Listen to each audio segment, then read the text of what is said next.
time. Hello, everybody. We are live tonight. Today is the 21st, Thursday, the 21st of September, 2017. We have a really great spectrum of people on the panel tonight in areas. We have Judith we have Wilson from Canada. We have SANTOS BONACCI from Australia. My feed's going, and that's really bad because I keep doing that, don't I? And I've got to turn my feed off. We have Ceres from Holland. We have Lavana from Hawaii. My computer's playing up, isn't it? I can't get to the page. And we have Aaron from America. Turn it off. I'm going to turn this off like this. I'll have to do it this way for now. Got rid of it. Right. Yes. So we've come back today to talk to Aaron because he's got his project on the go. But first of all, I don't know if anybody's seen paper out yesterday. So Ceres, do you just want to play it? We'll get it done. Dun, dun, dun, everybody. Oh my goodness. They told me that they would let me know about, the fact they'd let me see it before they put it on, and they didn't. And I hate the pictures of me, but I would have said that they didn't really lie, okay, about what I said. So, dun, dun, dun. The world is flat. Brick Mama 4 fighting to expose the lie that the earth is round. The lie that the earth is round. Dun, dun, dun.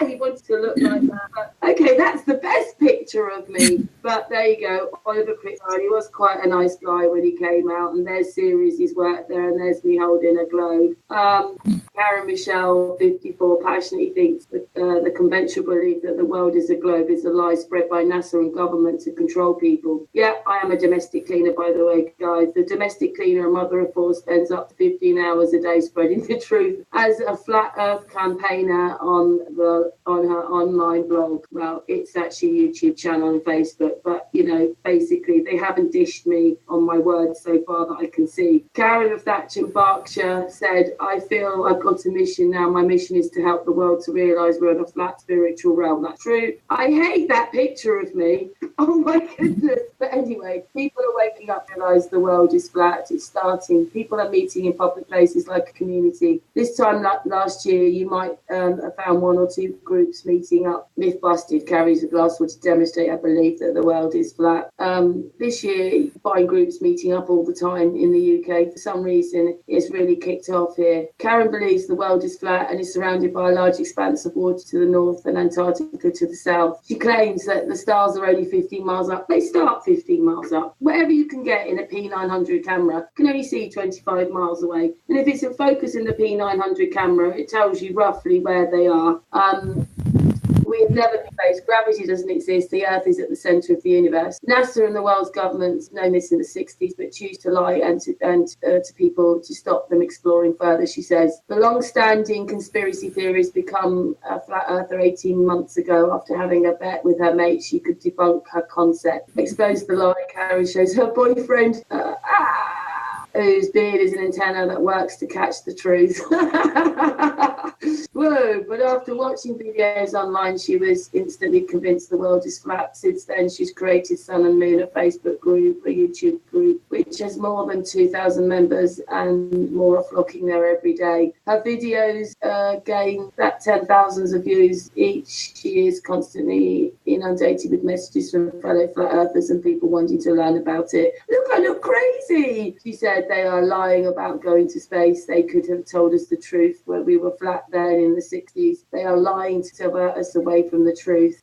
Anyway, we're just moving away from that crazy picture. She claims the stars are 50 miles away. Anyway, we flat earthers are doing this for all the world to set people free. When the Daily Star visited Karen this week, she demonstrated 2 experiments to prove the world is flat and gravity doesn't exist. In one, she spins the wet towel above her head. She claims that gravity existed, the water wouldn't come out. In another, she placed a cup of water and proved that the fact that it's at level proved the world was flat. She also claimed that if we were travelling at 67,000 miles an hour, you would notice it. Why, when you go outside, sometimes is there no wind? How can that happen if you're travelling Mach 80, 270,000 miles, she said.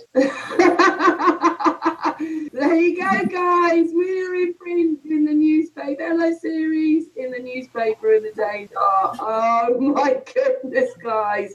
It is there. Just doing this to put out just before I'm going to lay this on the Hangout. I'm a bit embarrassed. They could have picked some nicer pictures of me. Oh my goodness. Anyway, there you go, guys. In print. So the movement is about freedom. I'm really happy that SANTOS BONACCI is here because it was actually about 4 years ago, maybe more, that I first started doing all this. It was mostly just curiosity. And the first time I seen SANTOS speak, I think I didn't realize that he'd been speaking online for a long time. He's been making videos for a long time. I thought it was fairly recent, and that was 4 years ago. But the things that he said really hit hard with me because I'm Roman Catholic. I was raised Roman Catholic. I come from Newfoundland, which is the oldest city, Neo City. More than 500 years, Newfoundland has been here. And if you walk around Newfoundland, you see all the churches. The Masonic temples have been here since the 1700s. No fights of this disease that we call the ideal society. But when I hear people mention, we're fighting freedom, my initial thought, and I think SANTOS could agree with this, is what are you talking about? As soon as you enter into a society, you are already entering into a contract, whether that contract be written or implied, then you are in fact going along with the guidelines of what the society needs as a whole. So, just like the ideal of Roman behavior, the ideal of freedom is, what's something cute? Kung Fu Panda, the little green vial with the magic Kung Fu move in it that would make you the master of all Kung Fu, but they open it and it's empty. That's what freedom is. It's that empty vial. Everybody's talking about it. And what we should be talking about is the ideal of freedom of our abilities, what we're able to do.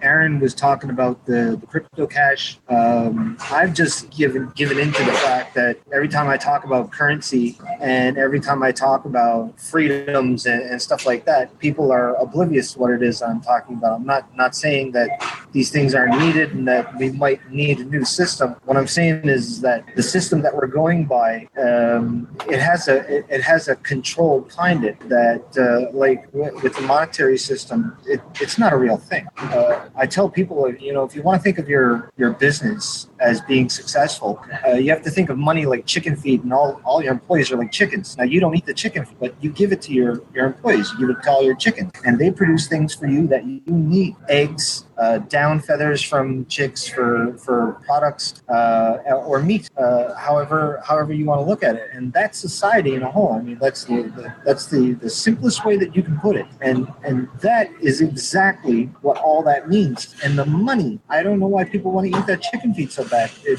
doesn't look very appetizing. I know how necessary it is. I have 2 children. I'm going to school and doing the things that I'm doing now to make my persona, my person, look really, really qualified. So I'm going to do all this work that's utter nonsense. Well, not utter nonsense, but there is constructive guidelines. But I mean, most of it's utter nonsense, and contractual behavior. And to create this persona that says that I'm a professional, so I can make more money and give that to my kids and be like, here you go, like enjoy it, have fun. Don't let the crap that's crowding you right now and drag you down too much. But there's no way of being in society without actually conforming to its rules, no matter what it is that anyone says. That is what it is. The language we speak, I've brought this up on many different occasions. The language that we speak is far removed from reality. One time, words were spoken with intent. I was learning Paleo-Hebrew. I didn't even know I was learning Paleo-Hebrew. I was actually researching German and Old English so that I can read my Bible better. And I happened across some of this older language because SANTOS BONACCI mentioned the Phoenicians many years ago and these trade routes and commerce. So I started researching. When I started researching, I started coming across like all these switches in language, like in our own language, which is written backwards in the first place. completely backwards. It's a bunch of nonsense. I know I'm doing it right now. I say this to people all the time. I know I'm doing it right now. I can hear myself doing it right now. It's a bunch of circle talk. It's garbage and nonsense and garble. And we don't speak with intent. So how can we be teaching people? Wilson, that's a really, really, really lovely book where we've got all these people on here, and it kind of is Aaron's night. So people want to listen I just wanted to say, my 2 cents. I can't really stick around very long. I'm at Sobeys and I got to go home and do homework real soon. It is great to see Wilson, because you've not been on very much lately because you've got this internet problem. It is really great that you're here. I know you rang me before and I asked you wanted to hang out. But could we just talk to a couple of other people? Let's move on. And then, because obviously we're a group of people on here. Hello, Stan. Stan's with us. Stan? Hello, Stan? All right. Very loud there, Stan. Hello, Stan. Stan, you're with Santos, Patricia, Ceres, Lavana, Aaron, Wilson, Judith, and me. Did you want to say anything before we carry on? Because obviously it is Aaron's night, but obviously I just wanted the newspaper bit out, and then we carry on with Aaron. Judith, do you want to say anything? Sorry to cut you off, Wilson. Judith. Yes, 1 minute, please. Yes, I know. First of all, it's an honor for me to be with you all. Loud, Judith. Oh, I said thank you. It's an honor for me to be with you all. And I like to speak about the homeless, especially in... Judith, we're having a night with Aaron tonight. It's to make comments about the newspaper and then go to Aaron's. Yes, it's for Aaron what I want to say, because he lives in California. And I travel in California and I see in Chico all the homeless everywhere, and San Clemente. And it was terrible to see the street with all the bottle of alcohol, and I was going to the mayor, speak with them about this from the point of my tourist view, and I live in a message there, and it was terrible. And I see today Walmart do something about the homeless, and I want to ask Aaron if you know about this. You're muted, Aaron. Yeah, you said Walmart doing something for the homeless? Yes. I hadn't heard about that. That's actually kind of surprising. Oh, you can see many videos in the YouTube about this, the private videos. Yeah. I mean, I guess I heard that they were rounding up the homeless and taking them into shelters that were Walmarts that had been converted. Is that what you're talking about? Yes. Mm-hmm. Yeah, I don't trust that. I think Walmart is pretty instrumental in a lot of this. I think they've kind of just slipped under our nose, providing all these products at good prices, and really they had a secret agenda. I think we should be onto that trick, because they do that a lot. Whenever they give us something for free, it's never free, and there's always a price that we're paying. We might just not see it. That's what I think about Walmart, especially with this. They're turning so many of them into the FEMA camps. So yeah, I think Walmart's very questionable, at least, by the very least. Okay, so I just quickly go through the panel, and then we'll stop. Then we'll go on to what you've come here to talk about, Aaron. Ceres, say. You were breaking up. Said, have you got anything to say, Ceres? About that Walmart spill? Well, the video, Aaron's work. Well, Aaron actually showed his stuff still.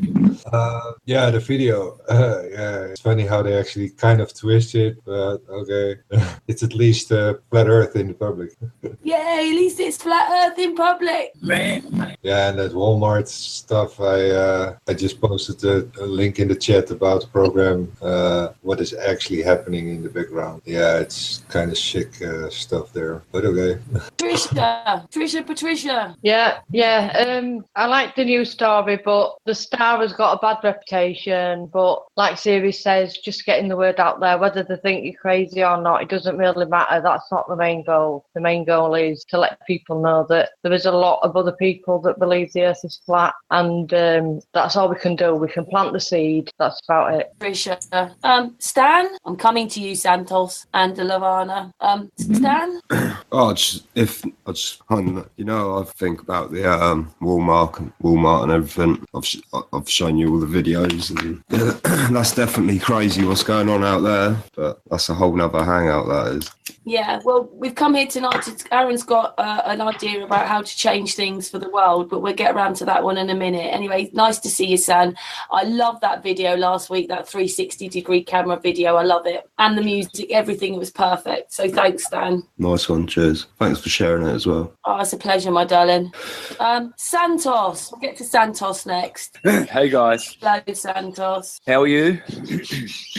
Santos. Hope everybody on the panel is, and you as well, Santos. Great. Well, it's very exciting. I'm looking forward to what our brother has to say now. So I missed Aaron last week, and due to unforeseen things and the usual kind of things getting in the way. But anyway, I'm here now and looking forward to it. Thanks for inviting me. It's always a pleasure to have you on, Santos. You know how I feel about you. I love Santos. Thank you very much. You know I do, though, don't you, Santos? I do. Anyway, Lavana. Lavana has a slightly crackly microphone, but your turn, Lavana, before we get to Aaron. No, I'm just here to be a part of this. You know, me and Aaron have been talking about some of the initiatives behind this project, and, you know, it's really big stuff. But, you know, it is doable if people come together and collaborate and put our heads together. And, you know, that we can actually create a system that is outside of the current, you know, enslaving system that we've been a part of. And it's just going to take like one step at a time. But, so, you know, take it away, Aaron. It's all yours. Okay, over to you, Aaron. All right. Well, hello, everyone. Thanks for having me on here, and thanks for being here. I am also excited about this. I've been working on these things for most of my life, and this is, I feel, finally the time where people are really ready to receive them. You know, I think it's been a uphill battle for most of my life because people weren't really at the point where we were ready to make a change, or we acknowledged that we needed to make a change. And I think it's becoming painfully obvious now. Something needs to happen, and we need to do something to change this game so that we don't all lose. Which I don't think that's going to happen. I'm a very optimistic person. I believe very much in the results of right action. As we take the right action, we will get the right results, and we will manifest whatever we put our vision into. That seems to be individually true for all of us, but I also see that as a collective. Any group that comes together and starts forming a collective vision can manifest that vision. That's how the world works. That's how our reality works. And so this is essentially what I'm doing here is I'm setting up certain images to use as vision, and I'm also building and learning how to build a lot of the tools that we could use to take these steps and implement these visions. So I would say the most important part that I have to present here is my very, very deep knowing and feeling that we are spiritual beings that have come here to this earth realm in order to grow, in order to learn, in order to awaken ourselves. And we're also here, many of us, I believe, many in this group and in the flat earth community in general, are here specifically to help everyone else. We're here to awaken the collective. And I see with that sort of our divine duty, where, you know, we can't get too lost in the materialism or even the kind of the self as far as, you know, our familial life and just striving for that comfortable living circumstance where now we can just, you know, sit back and live out our lives. I think we came here to be very active. I think we came here to stand up for what's right for all humanity, not just ourselves or our own little group, but we are here for the whole, for the collective. And so that is what I am sharing today, is an invitation to join this team that will commit themselves to this endeavor of awakening, of transforming. You know, there's a lot of things going on in the world right now that are less than desirable. They're painful to watch. It's painful to see so many of our brothers and sisters caught in their own cage, and then we're all caught in a certain kind of cage. And of course, they can never cage our minds, but they can cage our bodies, and that's what they've done. They've done that through deception, because intrinsically, as spiritual beings, we all know that the soul, the spirit, is good and wants good for everyone else. And so what's happened here is we allowed ourselves to have free will, and this free will makes it so that we can make whatever decisions we want, whether we perceive them as good or bad. We can still make them. And you can have your beliefs with karma and all kinds of other beliefs associated with morality and doing what's right or wrong. But the reality is that we have free will, and while you're in this plane or in this realm, you can get away with murder. You can get away with lying to everybody. Maybe these people will have to sort of be responsible for their choices in the grand scheme of things. But while we're all still here, we are the ones suffering at the choices of these few that have made the choice to have power over others, essentially. And I do believe that this comes from a very long lineage of secret societies and agendas. And so it's a massive predicament in that, it seems like almost impossible to stop. It seems like it's just such a huge problem that we are almost powerless against it. But the reality is that we are not powerless. We are absolutely powerful, and we are the ones with the power that can stop it. And we all need to realize that, and we need to really stand up within that confidence and that courage that we can stand up to this brute force that has been bullying us for centuries or eons, and we can say no. We can say you're not allowed to do that to us. We are free, sovereign beings, and we are entitled to, just like all other life is entitled to, this realm. And there's not one specific person or family that has an ownership over anyone else.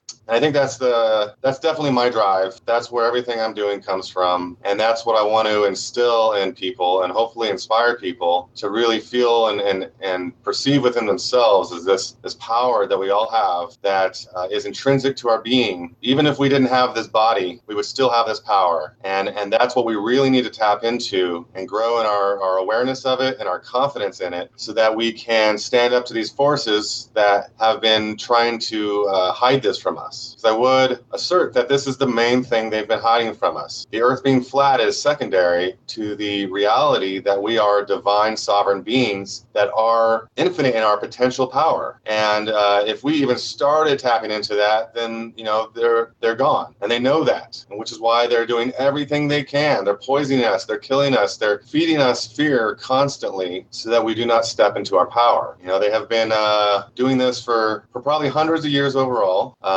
I think it very actively started in the early 1900s, where they created the central banks and they started various lies. I think the globe deception actually started in the early 1900s as far as a major campaign to really indoctrinate the masses. I'm sure it started before then, but they really amped it up around that time. And I also think that the animals being equal to us, which is, I would say, a divine truth that we can all observe if we are honest with ourselves here in this plane. Although what has happened is they have used that against us, and they've created this fabrication that we're all meant to eat the flesh of animals. And because of this, I believe this is one of the biggest reasons why we have become dense in our energies as a collective, incapable for the most part of receiving this insight and higher wisdom that is present within all of us all the time. But this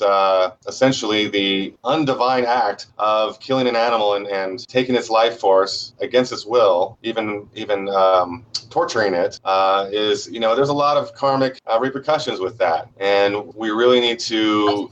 Can I say something, Aaron? Sure. Aaron, we've had artists, right? He's been researching loads of newspaper articles that we were still going for flat Earth, even in the 60s, 70s, even up to 1995. 1995, there was magazines, articles, all sorts of things out talking about flat Earth. Mm-hmm. And it just is that in the 1900s, we had electric cars, electric vans, hands, and I think that maybe this is why they caused some of the wars. Yeah. So that they could then have space, then do all these other things. Absolutely. And it's only in the last 60 years they've done something. Right, and it's possible. It's probable that all these wars and even the last few hundred years have been for similar reasons, and that they're always trying to distract us. Or if they put a nation under such duress that all the people of the nation are really doing is just trying to survive, then we're kind of incapable of really standing up. You've gone blank, Aaron. I don't know why your screen is black. Oh, let me see. Sorry, I don't want to interrupt you anymore, but your screen's blank, and I presented you, and it's still blank. I don't know. Have my camera turned off? Maybe no. Turn camera on. Okay. All right. Am I back? Okay. Good to be back. Yeah. So definitely there. What? How you put that was really nice. When you were speaking just a minute ago, it was really nice. Yeah, they have these common strategies that they always use, and I'd say that this distraction is probably their primary strategy. If they can just get us all to look at something else, and then meanwhile they're up to something, and usually we don't know what it is until it's too late, and they've already done it. They've already passed their bill. They've already implemented their Federal Reserve. I think wasn't that around World War I that they implemented the Federal Reserve? And of course we all know that they're behind both sides. They're funding both sides of every war. And I do believe that everyone, again, intuitively, instinctually knows that war is never a solution. It's not right. No one feels good about killing another or taking the life of another. And so why are we at war? If there's a problem in a country where it's a dictatorship that's out of control, well, then there's obviously we have mechanisms and means that we could go in there without a whole armada, having all of these soldiers risking their lives. And we can use peaceful, non-lethal means even to take down dictators and return, I mean, I'm saying this all, it's kind of like, yeah, we all know this. We all know this could be done. But there's obvious reasons why it's not being done. And that's because it's all corrupt. And so what I'm bringing up here is a few techniques that I believe can be solutions. They're solutions to these problems. Now, in order for these to actually be solutions, what's really required is that we all agree. Just like with the monetary system, the only reason it works, the only reason the US dollar or the euro has any value is because everyone agrees that it has value. It has no intrinsic value. Pieces of paper, even just digits in a computer, have no intrinsic value. And so that value comes completely from the value that we give it. And there's no reason why we couldn't just choose to put value into something else. And that's a great idea in theory. However, how do we implement that? How would we get everyone on board? And that's part of what I'm doing here,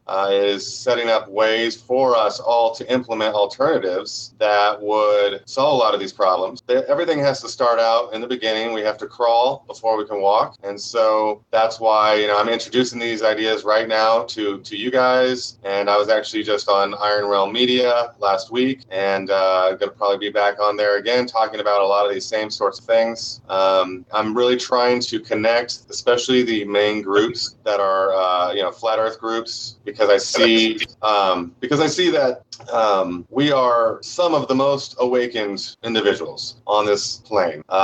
We are very willing to think for ourselves, to challenge the mainstream narrative, and that's what's really needed here, because we all know that the deception goes deep, the rabbit hole goes very deep, and I've been studying this thing for I've been studying all this stuff for decades now, and it's been very depressing at times. It's been very challenging to sort of become aware of the situation, but it's been necessary, and I've gotten to a point where I can kind of look at it with an objectivity and a non-attachment, where I feel the pain of humanity, but I'm not getting lost in it, and therefore I'm able to chart a course that will get us out of it.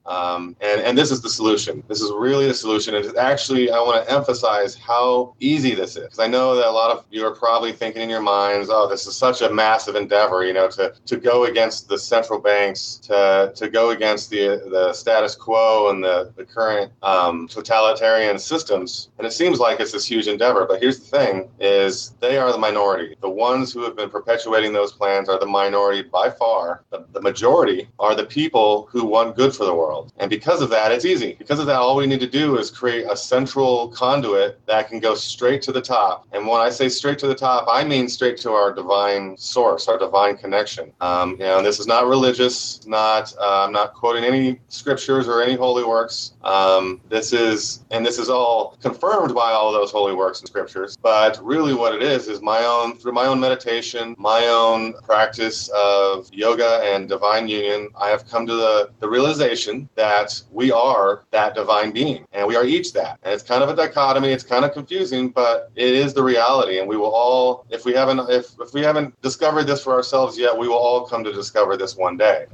And this is the power that we have. And we don't have to sit by as these divine beings and watch pain and suffering go on. And so this is why we implement the solutions together, because this is what spiritually aligned individuals do, is they work together. This is why we collaborate and we use our creative force to create these solutions, because the creative force is the highest expression of self. And so by us tapping into our own creative force, by us coming together to collaborate, like in this setting, we are expressing that divinity. We are creating this vision now. As I'm talking, you're all seeing images in your mind, and hopefully you're seeing beautiful images of a wonderful future, because that's what I'm seeing, and that's why I want us all to really just be holding in our minds all the time, because this is the fundamental solution, I believe, is really, it's not technology, it's not an external technology, although there are plenty of these, and I'll talk about these.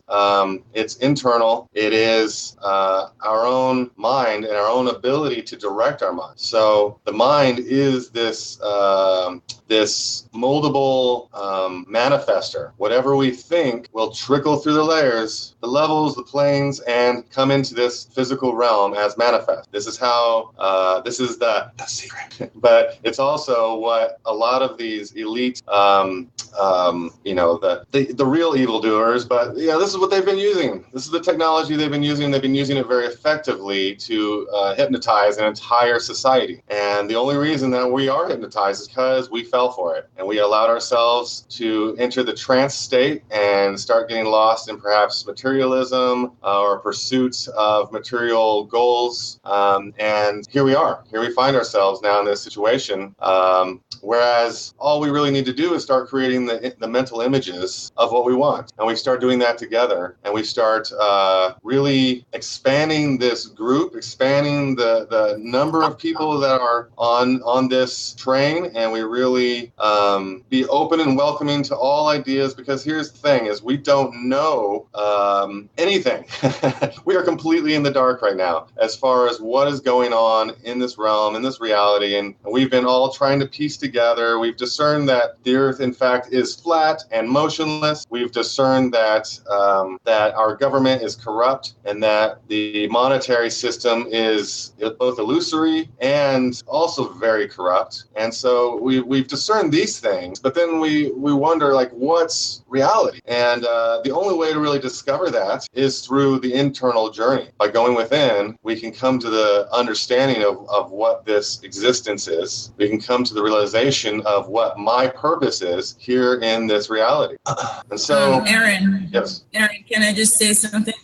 So I think most people are pretty much on board with all of this stuff that you're talking about, and it is a matter of us coming together. But I think one of the things that we are going to need is a platform somewhere where we can assemble leadership and without, being targeted, because, like the entire internet is just totally controlled by the powers that be. That makes it difficult to get off track or anything, but I just thought I would throw that out there, I think one of the main initiatives might be trying to create a place where we can network over the internet, I guess using a blockchain or open source type social media network is, so I think that's something that we need to talk about, because, once we start getting into talking about these to basically overthrow the government, it's we're getting into territory that I think a lot of people might be afraid to even,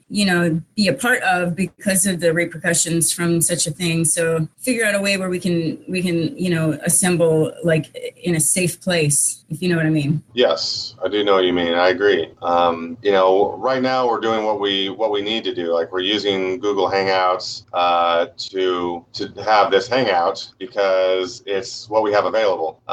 There are alternatives, however, nothing is like as established as we would need it to be right now. So that's absolutely one of the initiatives is for us to develop our own social network, our own platform that will be utilizing some of these decentralized blockchain technologies in order to be corruption proof, censorship proof, and stay that way for all eternity. And this is possible. This is possible with these technologies. And but I would also say that fear that I know many are feeling when I talk about these ideas of us going up against this big bad government. I know it's a fearful thing. And the reason why is because we've been trained for it to be a fearful thing.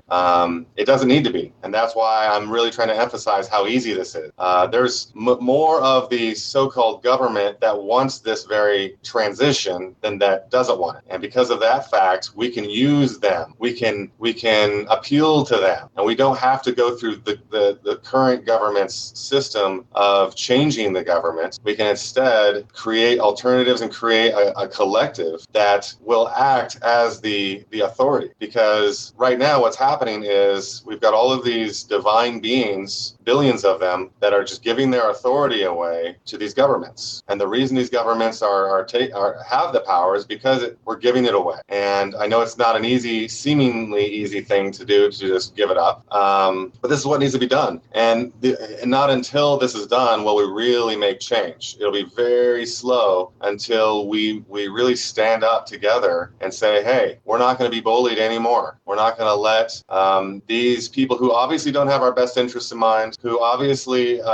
do not care about our livelihood or even our lives. Why should we give them the authority? We don't have to. We're choosing to do it all the time. And so what we need to do is stop choosing to. And I know it's easier said than done, but you're going to have to maybe trust me on this one when I say that it really is easy. We just, fear is imaginary. Fear is not a real thing. And so therefore we can absolutely just look at that fear and just laugh at it. And it just goes away. It doesn't have to hang on. We don't have to, carry it around with us for every moment of every day and be in fear that on Saturday the world's going to end, or that we're going to be attacked by aliens or hit by a meteor. None of that does any good. All it does is really it's priming the pump for disaster to occur, which is exactly what they want, which is exactly why we've been seeing so much stuff on these prophecies coming true and all these, asteroids and whatnot hitting the Earth, is because that fear will manifest exactly what we don't want to manifest. And that's part of the magic, the black magic that they have been using against us. They've been pumping us full of these images of fear, of all these things that could go wrong. And so we might as well just live our lives in a constant state of stress, anxiety, and fear that all of our worst nightmares are about to happen. And that's what they're pumping into us. And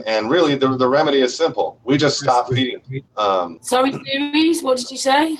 Also suppressed with the medication to actually deal with the stress, making you completely incapable to actually do anything at all. Absolutely. Yeah, I mean, that's, again, they have all these strategies, and I'd almost say that the big pharma is a form of distraction, because what are they really distracting us from is our own pure, clear mind that we would all have access to if we learned how to just tune into it and direct it. Because most people, I would say, are kind of lost in their own thoughts. Their world is based on what their thoughts are. And so if they, they're all day long, all they're doing, especially if they never take a moment throughout the day to just be calm and sit with their own silence, then their mind is constantly filled with thoughts. And they could be constructive or destructive. But for the most part, if you're unconscious, they're going to be destructive. And then you're going to be, fearing all these things. And then those things will happen. And then you'll be really angry and you'll be upset as why did these things happen? And that anger and upset will actually attract even more of those things that you don't want to have happen. And I know this because I spent years in this cycle where I was creating all of these horrible scenarios that were almost ridiculous how bad they were. And I realized how powerful my mind was from that because I was manifesting those experiences for myself. And so what we as a collective can do, we can make the choice to each individually work on our own minds, becoming more aware of all of our thoughts, trying to spend more time in that stillness where we're just listening to our own thoughts or just listening to the stillness, most importantly. And then we can bring that to our collective work and efforts where we are really joining forces with our powerful minds, creating collective images that are what we want. So let me give you an example of this. On Saturday, September 23rd, there will be some stars in certain positions in the sky, and planets and whatnot, and there is an astrotheological component to that. But really what's going to happen is that we are going to have a moment of realization, of self-realization. We're going to wake up for a brief moment. We're going to realize that we're all one, we're all connected. And the amount of people being conscious of this it'll vary. Some people will be more conscious of it, some people won't be conscious of it at all. And this is what I'm projecting into our future. Now, do I know exactly that this is going to happen? Of course not. This is what I feel is going to happen. And I'm also speaking it on through this channel as a vision that I'm creating for us all to hold, that this is what's going to happen, is we're going to have a wake up. We're going to have a moment of greater awareness of self than we've ever had before, as each individuals, as a collective. And let's just hold that. You know what?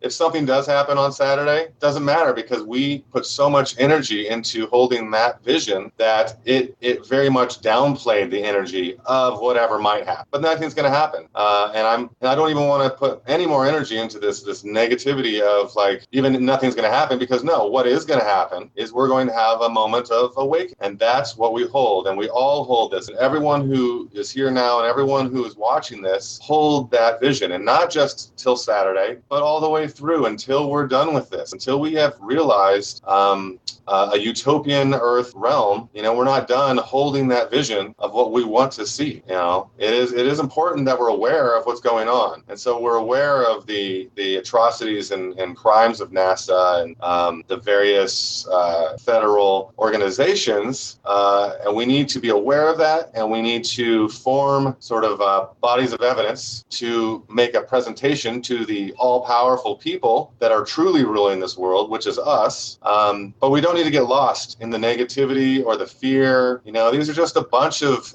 hooligans. They're not these all divine, powerful, demonic beings that are, they have the ability to manifest hurricanes with their mind. No, they stole the technology, they've hidden the technology, and now they're using it to not even like create hurricanes. They're just creating little storms, little tornadoes or twisters that then through our collective mindset, we are amplifying these little storms and turning them into these massive epidemic hurricanes. And I even wonder if a hurricane is really a thing, or if that's just really the name. It's a cyclone, a tornado that happens over water. That's what it is. The idea of a hurricane was probably just put there to invoke fear, and that fear is their primary weapon. They're using that fear to really direct us just like sheep. They are, in this way, they are hurting the sheep, but it's like a wolf coming into the sheep den. We're all going to run away from the wolf because we're all scared of the wolf. So what needs to happen is the shepherds need to really come out, scare off the wolf, because guess what? The wolf is actually more scared of us than we are of it, see? And that's the reality of this world, is that the ones pulling the strings, the hooligans, they are afraid of it. They're afraid of this conversation right now. They're afraid of all these conversations that have been happening because they know this is leading closer and closer to their demise. Not necessarily in their life, but of their rule, of their power over others, because the moment that the collective or the collective reaches a critical mass of awakening, they're done.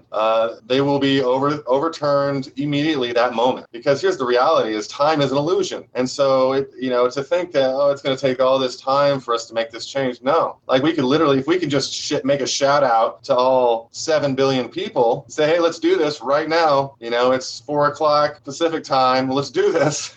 We could do it. You know, so it's not a matter of, oh, there's all these steps that have to happen and it would have to take all this time. Now, having said that, I do think it's going to take time because I'm practical as well. I don't just think that we're going to make this massive shift overnight and everything's going to be different in a single moment. Now, I do believe it's possible, and I do believe we'll come to a point in time where that will happen. But I also am pragmatic, and I see that for this to really work effectively, we need to define the steps. We need to start taking the first step, and that's what this is in my mind by presenting my vision of Project Lumen, projecting light into this world. These are light-based technologies, and so I would say that blockchain is a light-based technology, and meaning that it's now you could use it for evil, I suppose, and I'm sure people have already been trying, but it's much more difficult because of the nature of it. Just like open source technology is also a light-based technology. It's counteracting a lot of these technologies that have been in place and keeping us enslaved for so long, such as the centralized banks. That was a technology. You know, money was a technology at one point in time, and it still is. But at one time, you know, all they did was barter, and no one would observe or recognize like a gold coin as something more valuable than, you know, something from their garden. But now then came along the introduction of the idea of money, and this has probably gone, you know, as cyclically through this whole kind of process a few times, where there was the rise of the idea of money, and then you have the rise of the deceivers, the ones who are willing to take the power over others. And so what they're going to do is they're going to start lying. Like I heard that probably one of the first times that the deceivers started deceiving was when back when they, you know, started taking your gold, putting it into a bank, and then giving you an IOU. Well, they started putting holes or something into the scales to rig the scales. So you come in there and, it says you have this amount, but really you had more, but they were lying. And so that's one of the first examples of where we were deceived. And I'm sure it's been, you know, a whole host of additional scams and things that they've done along the way to try to make us believe that that this is the only way it can work, is if we have the centralized banking systems, and if we have to put our trust into the, you know, treasury of our nation. When, okay, let's see here, nation, borders, imaginary, trust. Well, you know, maybe at one point, if I knew the banker personally, I could maybe have more of a trust, but still, I don't know if I ever trusted a banker. And so, you know, all of these things are illusory. All these things are imaginary. You know, we're not really working with anything tangible, you know. And then I've been getting a lot of flack lately, especially in the flat earth community. There's a lot of people who think that Bitcoin, cryptocurrencies are like the mark of the beast, or you know, the New World Order is trying to use it as their cashless society, and I absolutely would like to dispel those myths right here now, that the New World Order hates cryptocurrencies and Bitcoin, which is why they've put out so much disinformation about it, because they see it as the greatest threat to their power, next to the internet. That's the whole essence of the decentralized currency, that it's stealable. It's yours, and it will be yours until you give it away. Exactly, right. So yeah, what Sirius is saying is that you know, this is decentralized. So all the central banks are centralized. These kinds of currencies are decentralized, meaning that there is no one person that has, or organization that has, the central authority to look into your account and make changes on your account with or without your permission. You're the only one that can really do anything in relation to your Bitcoin account, for example. However, you can't just do anything to it. You have to actually have money, you have to have Bitcoin to be able to put in there or take out. So in that way, it's a trustless system. We don't have to trust anyone or anything, but we do have to trust Bitcoin that it works. And the way we do that is because it's an open source project. And I'll explain a little bit what that is. So there's open source, and then there's proprietary. And so a great example of proprietary would be Google, or let's say Microsoft Windows, where they create code where they know the inner workings of it, the actual code itself, and then they encrypt that code. They make it all jumbled to the point where now no one can just come along and basically, you know, steal that code or use it in their own project. Well, that's proprietary code, and it's actually very similar to centralized, because the only one that can make a change to Microsoft Windows is Microsoft. The only one that can make a similar thing to Microsoft Windows is really Microsoft, because they are the ones with code. Now, open source is beautiful. It's where basically the code is, right now it's on the internet, public domain. It's out there for anyone to see, anyone to download. If you just want to copy it, it's called forking it, where you're just cloning this project, and now you have your own version. And if you just, the sky's the limit, you can do whatever you want with it. And if you want to try to publish that, and then you know, say that here, I made my own version of this, the only requirement is that it continues to be open source. And that way, you couldn't take an open source project and make it proprietary. And so this is a powerful tool that I'm sure everyone will start hearing a lot more about. And if you're a developer, a software developer, if you worked in the technology realm, you probably have some basic awareness of this. But this is really how our society needs to function, is utilizing these kinds of methodologies with decentralization, open source, you know, sustainability, meaning that this is going to be sustainable into the future generation. You know, it can't just be like, oh, it works for me now, so that's good enough. No, it's got to be technology that is always going to be corrupt proof. It's not going to allow for that corruption, and it's going to do that ad infinitum, forever. It's going to continue to be a tool that we can use that will allow us to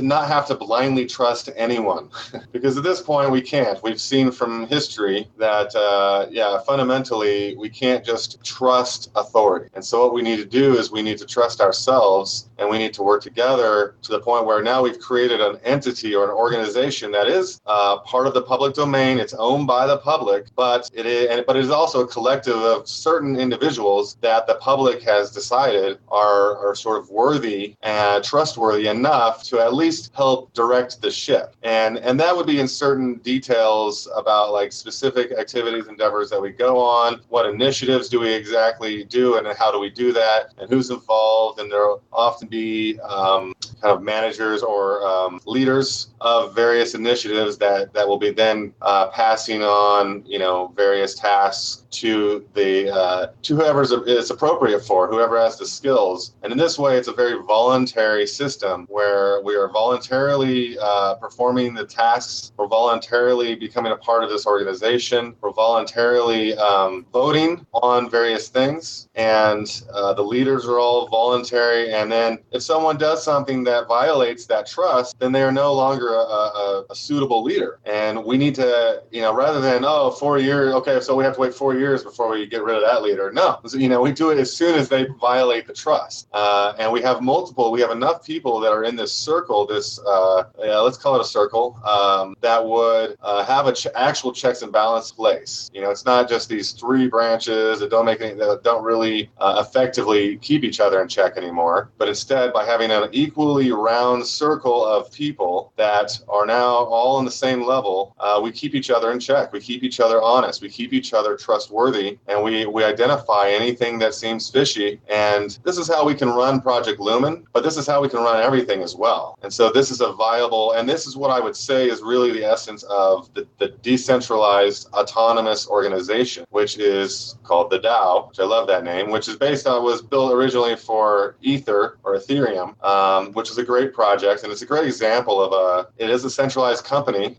technically, although they're doing a lot of the work based on this decentralized organization. And they were actually sort of the ones that came up with this idea, and they're doing a lot of kind of movements in this way where they're trying to revolutionize blockchain, what we can do with it. They're even attaching it to precious metals. And so, you know, all these people that are saying, oh, we should buy gold and silver instead of cryptocurrency. Well, you can have both. You can have cryptocurrency that is actually tethered to gold and silver in a way that now sort of like it has more of an intrinsic value that we can all agree on.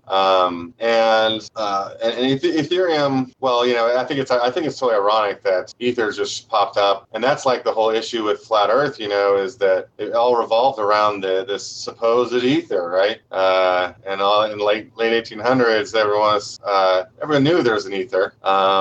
And when they went to measure it, as well as the movement of the Earth through it, they discovered that the Earth wasn't moving. And instead of admit that, they started making up these lies like, okay, well, that just proves that ether doesn't exist. And, it's been this kind of ongoing thing where now in modern science, it's sort of this idea that the ether is just an old-fashioned idea. But I can see it personally, so I know it exists. And so I think it's apropos that Ether is one of the biggest blockchain cryptocurrencies, and it's really one of the things that, Bitcoin's been around for like 8 years now. And I think Ethereum just came into the scene about 2 or 3 years ago. And I think it's really spiked people's interest in cryptocurrencies, and so we're seeing this massive boom in cryptocurrencies. And just to give you a real basic understanding of how these two projects are different. So there's Bitcoin and there's it's Bitcoin and there's Ethereum. Ethereum is a framework that enables people to build their own cryptocurrencies or blockchain solutions quite easily. It's sort of abstracted some things, and so rather than having to start from scratch or even just cloning the Bitcoin project and trying to make your own, this is a way where really anyone, even if you don't know how to code, it's really not that hard to get in there and start learning about the technology. And so therefore we've been seeing a lot more projects come to the market. I think there's at least 1,300 different cryptocurrencies right now, and I wouldn't be surprised if 1,000 of those are Ethereum based. And then Bitcoin is more of like purely a currency, a store of value. So with Bitcoin, you can trade Bitcoin and you can store it. And this is the same with Ether. So you can trade Ether and you can store Ether, but Ethereum also has this additional framework, whereas Bitcoin just is this currency. Now, Bitcoin was the first currency, and so that's why it's worth, almost $4,000 now, whereas Ethereum came along later, and there also can be a lot more Ethereum or Ether total, whereas Bitcoin has a limited number of 21 million. There will only ever be 21 million Bitcoin in circulation, meaning that that's why the price is going up as the popularity goes up, and it's become more valuable than an ounce of gold, and it will continue to go up because of that fact. As more and more people come into Bitcoin, then we're just seeing this massive growth in volume. And so I don't get too lost into the cryptocurrency. So I guess, does anyone have any questions? Did I cover that well enough? Could I just say, Aaron, that David James has joined us on the Hangout as well. So we're a full Hangout tonight to come and listen to you. But does anybody have any questions for Aaron? I'm sorry, Dave, you just come in. Santos, Stan, Big Eye, Anna, Series, Judith? Well, I'm seeing this one question in the chat here, and I've been getting this a lot too, actually. People are, I guess this is a little different, but so there's the one issue of like, oh, what if we lose our power, or, the internet shut down, and if that happens on the worldwide scale, then we've got a lot of problems. But it is good to know that blockchain technology in general works in a way that even if we were to lose the internet throughout the entire world and lose power or whatever, the blockchain would be there when we come back.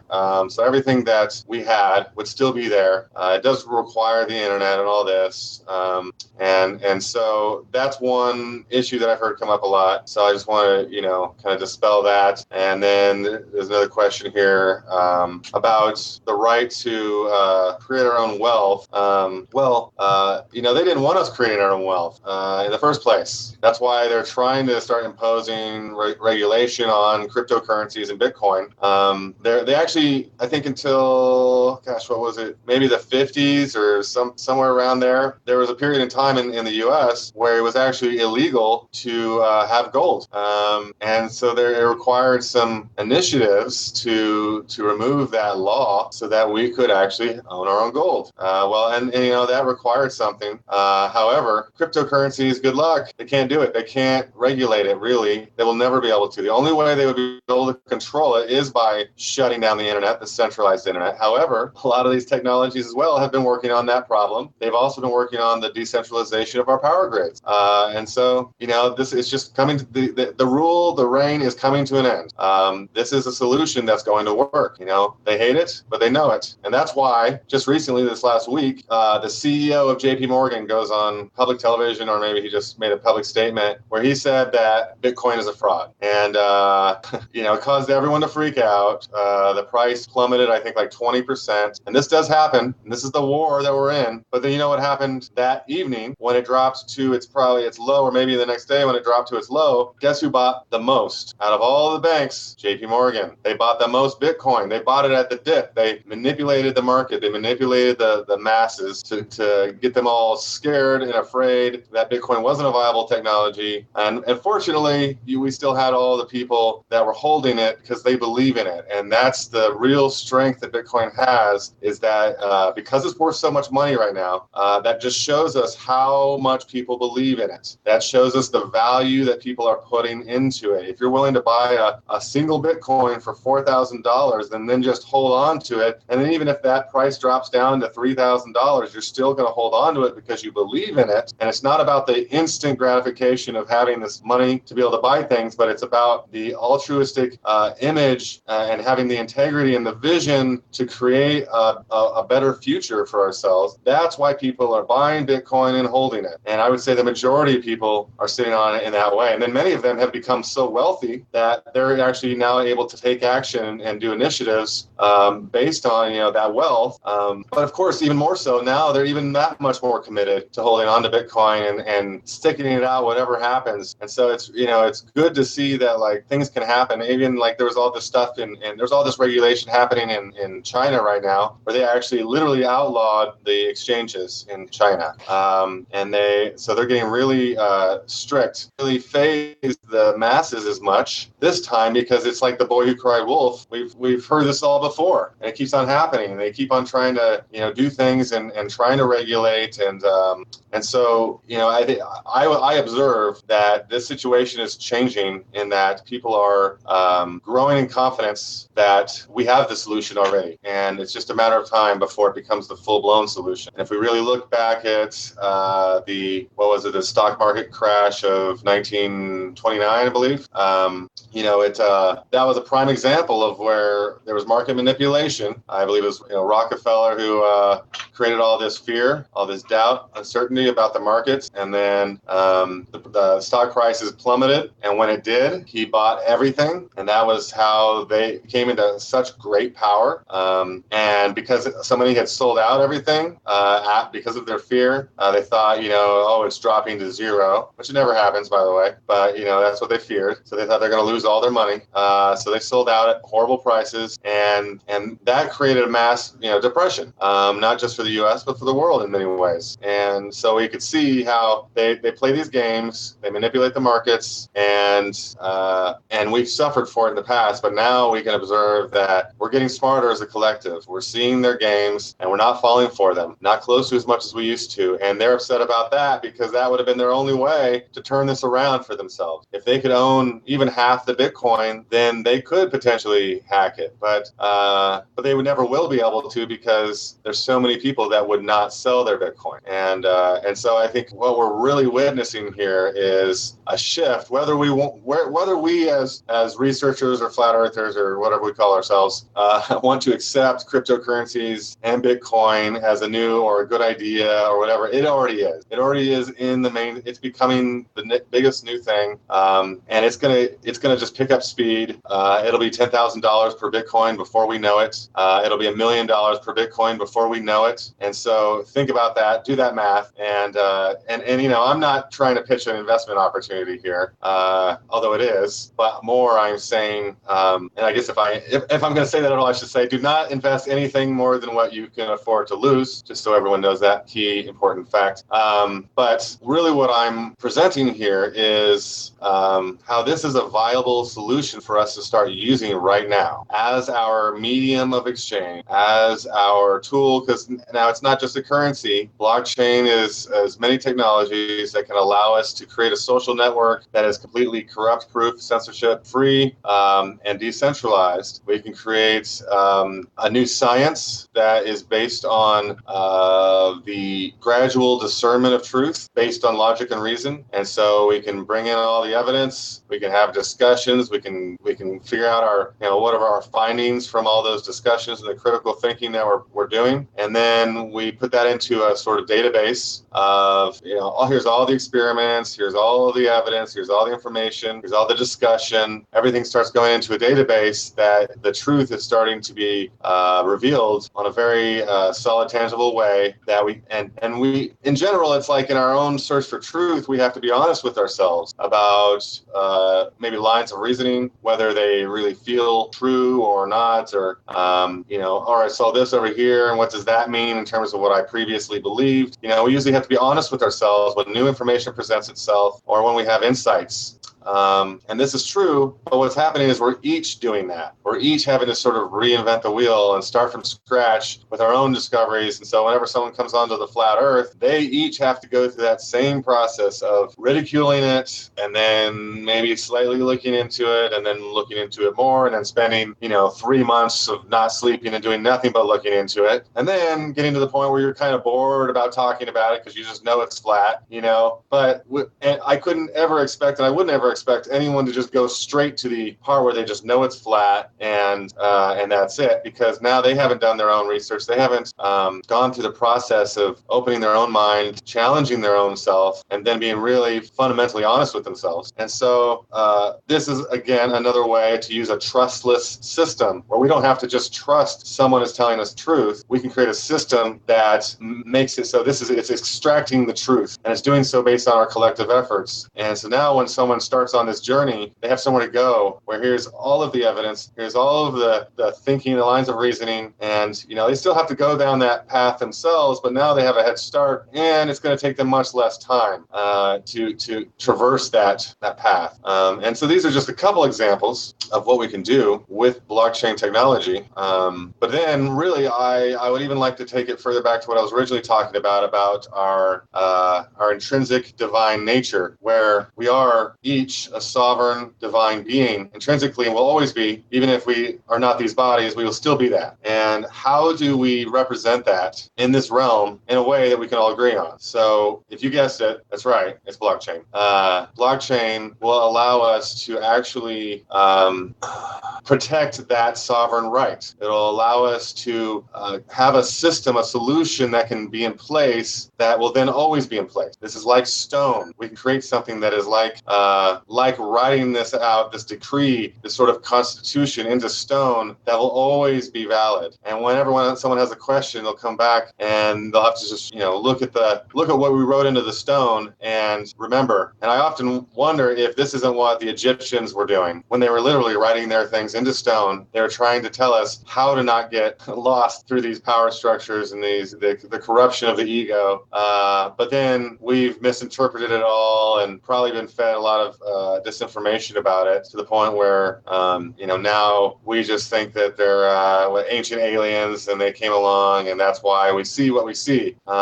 It's more likely that that imagery was, it could have been, more enlightened beings coming and saying, yeah, here's what you do. Could have been, but more likely it was showing that spiritual divine aspect of each of our own selves, and maybe demonstrating what has happened, what has transpired, and what to avoid, the pitfalls that we need to avoid in order to maintain a perpetually free and open society. And so I guess, all right, so this is basically the overall spiel about cryptocurrencies and blockchain. Does anyone have any questions at this point or any ideas? Oh, there is a lot of information about these TDAs, and TDAs is the Treasurer Direct Account, everybody's own personal secret account.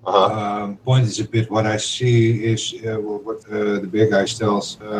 We can't go too fast into cryptocurrency. For that, we need to pay off all our debts through this treasury with their own bonds. We just have access to it, but we don't know how, because we don't realize it to begin with. And this is the information we're trying to figure out, how we can actually access our personal account, get rid of all our debts. From that moment, as we are debtless, we can go over to the cryptocurrency. Because for that, with cryptocurrencies, we don't have a paper what the bank can accept as a currency. So in that way, we need to use their own system against themselves before we completely go over and keep it fair from the moment on. But in the meanwhile, we can still develop the cryptocurrency, but we have to take care of the debt part before we can actually go over for it. Yeah, that's like what I was talking about last night, Aaron. And one of the initiatives should be for people to basically rescind all their contracts with the Corporation of the United States of America using.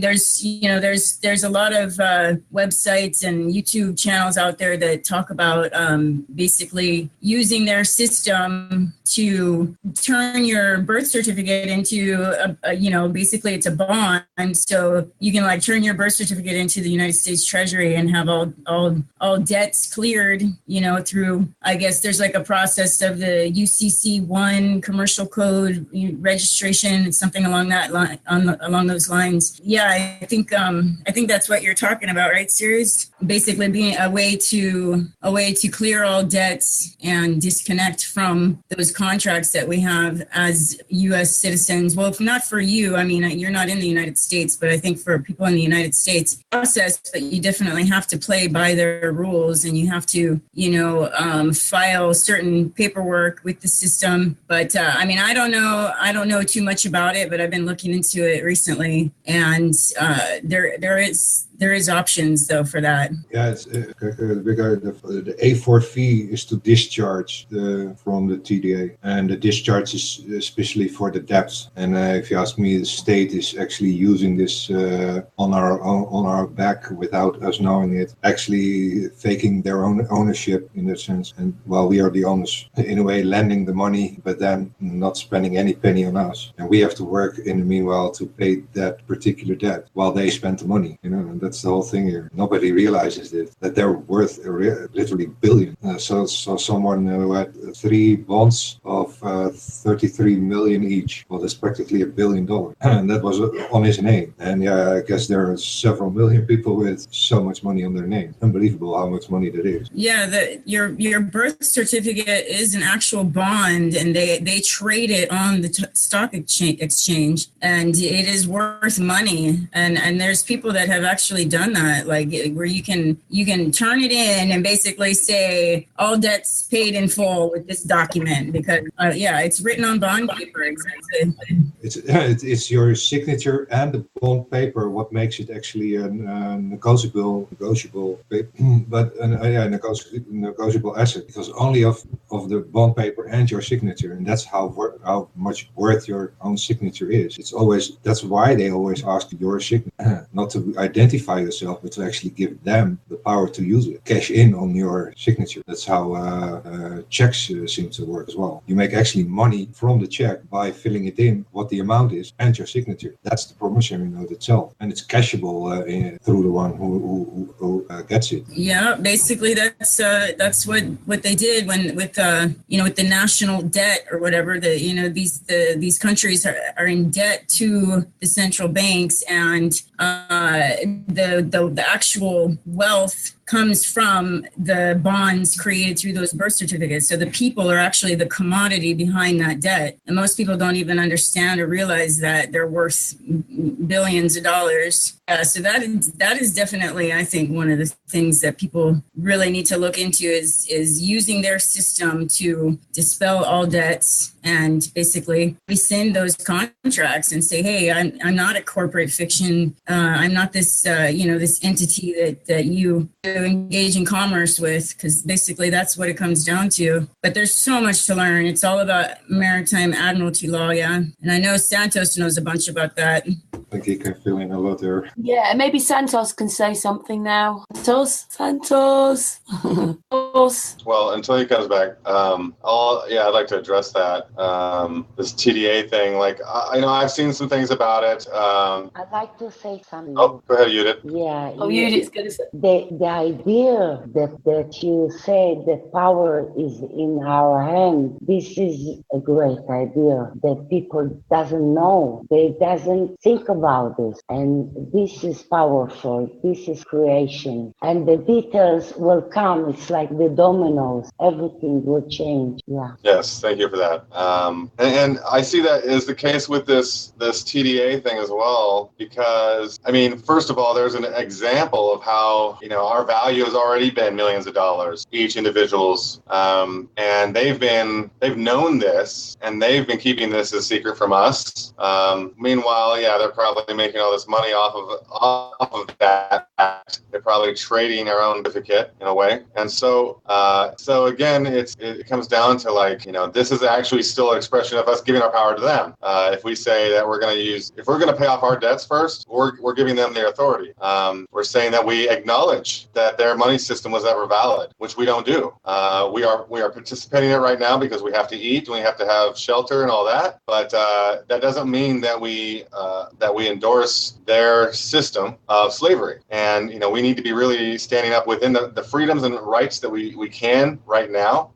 Meanwhile, we're preparing for a new alternative that would essentially free us all from debt. Now think of it how, for example, I have Flat Earth coin. I'm willing to give it to anybody who asks for it. I've given out, 50 million Flat Earth coin in the last week, and I've got plenty more where that came from. And I'm not saying that Flat Earth coin is the solution or is the alternative currency, but I'm using it as an example to show how easy this is and how this works. Where I have millions of something, right? I actually have billions of these. Now, is someone in debt because of that? No.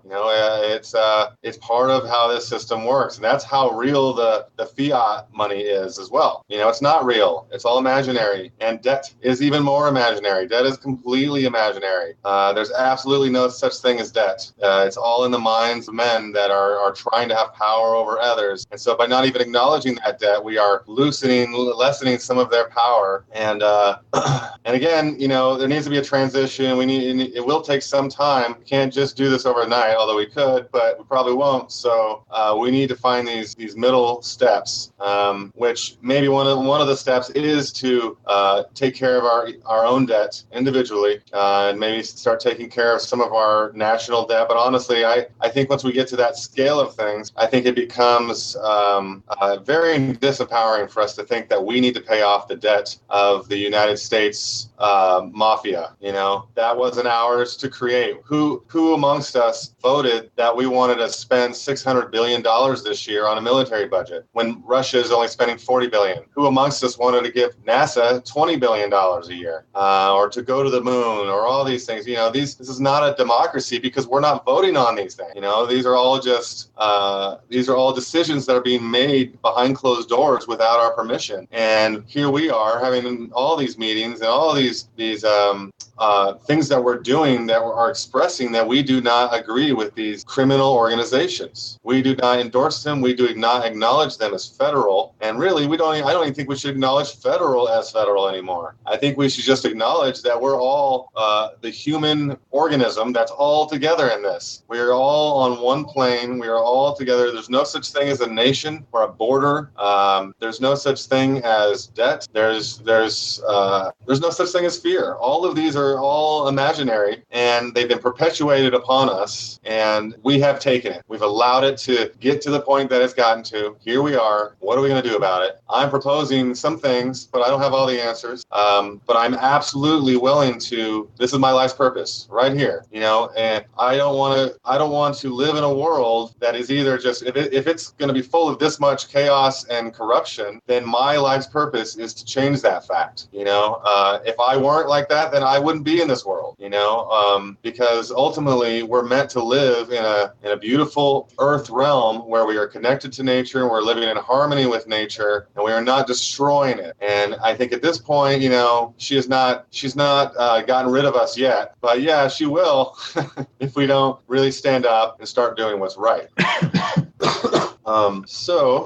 Let's see. Is Santos there now? Santos. You hear me now? Yay! Oh shit! You couldn't hear me before? No. Oh my god! Something's freezing up here. I think fine now, Santos. Go for it now. Yeah. Great stuff, Aaron. Yeah. Well, their biggest their biggest power base is their financial system, fraudulent. It's totally illegal in all the universe to have usury. So the best way to hit them is there, the finance, and exposing them like we are. The globe lie, the financial lie, these are where we have to hit them. We have to keep hitting them there, and they are a parasite. So how do you get rid of parasites? You starve them to death. You give them the food that they don't want, like garlic and oregano and ginger and red hot chili peppers. You make a mixture of things like that, and that's the food they don't want. What they do want, the parasites, is a lot of fluffy, starchy bread and pasta and refined sugars, and that's what we're giving them when we use their fiat currency system. We're propping up their what they feed on. So we have to starve them to death. When we starve them to death, they won't have any more services to render us. We'll be totally self-determined. So that's the good thing about this. It will make us self-determined because we won't have to pay that imaginary debt that they created in the first place with their Federal Reserve system. Someone mentioned Admiralty and maritime law. Well, those are always connected, but they are two different kinds of law and modalities of stealing from us. Maritime is Mary is the Vatican. Admiralty is the ships of the UK, London, and the military is in DC. So this is a trinity of the Triple Crown. And so what they've done is they've made us debtors to God in the maritime system, maritime, the harlot who sits on many waters. Well, that's Mary, and it's the maritime law system because through her waters, she sits on top of all the nations. And Admiralty is making us a debtor in finance, in commerce. So we're debtors, according to them, in two ways. Well, this can easily be dismantled, and we don't have to be subjected to this debt, supposed, assumed, presumed debt that we owe, simply by acknowledging not their saviour, because the Vatican is ecclesiastical and maritime, and Admiralty is financial. So what they're doing is making us debtors to all their created gods, parasites, egregores, demons. It's a demonic system. Anyway, I could elaborate more on this maritime delusion and how we can easily get out of it. It's quite simple. It's the name that we need to avoid is the surname. It's a title. So on that side, we can easily, as Aaron said, just ignore that debt. It's not our debt. We have no debts. We are creditors, and we were created that way with dominion over the earth. So I'm glad Aaron was able to explain better than anyone else, really, that I've ever heard about how effective blockchain currency will be to destroy their hold on all our commercial transactions. We should be able to transact and do commerce without any interest in any hidden royalties going to secret societies and secret other organisations that have laid claim to that those transactions. All transactions now are so heavily taxed, and everything you do. And it all goes back to the Roman Curia and the Vatican, and they are at the top receiving, always their percentage. Their percentage never diminishes because they own and control the system. And this is how these parasites are feeding off us.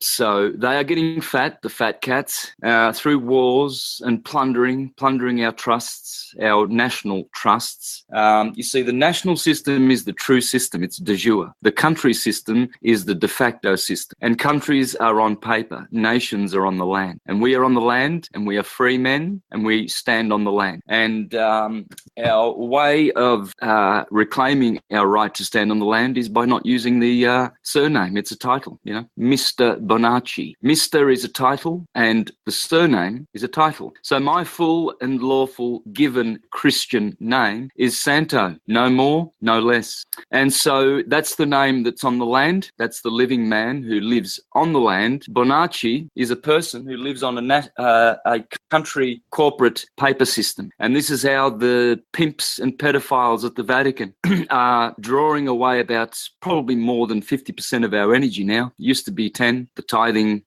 fraction. Then it went up to 20, then 25, a quarter, then a third, then a half. And now it's just, obviously, it's much more than a half. And this is why they're trying to break the backs of people, real people with real names, and not false corporate names, which have only been around for 1,000 years, actually.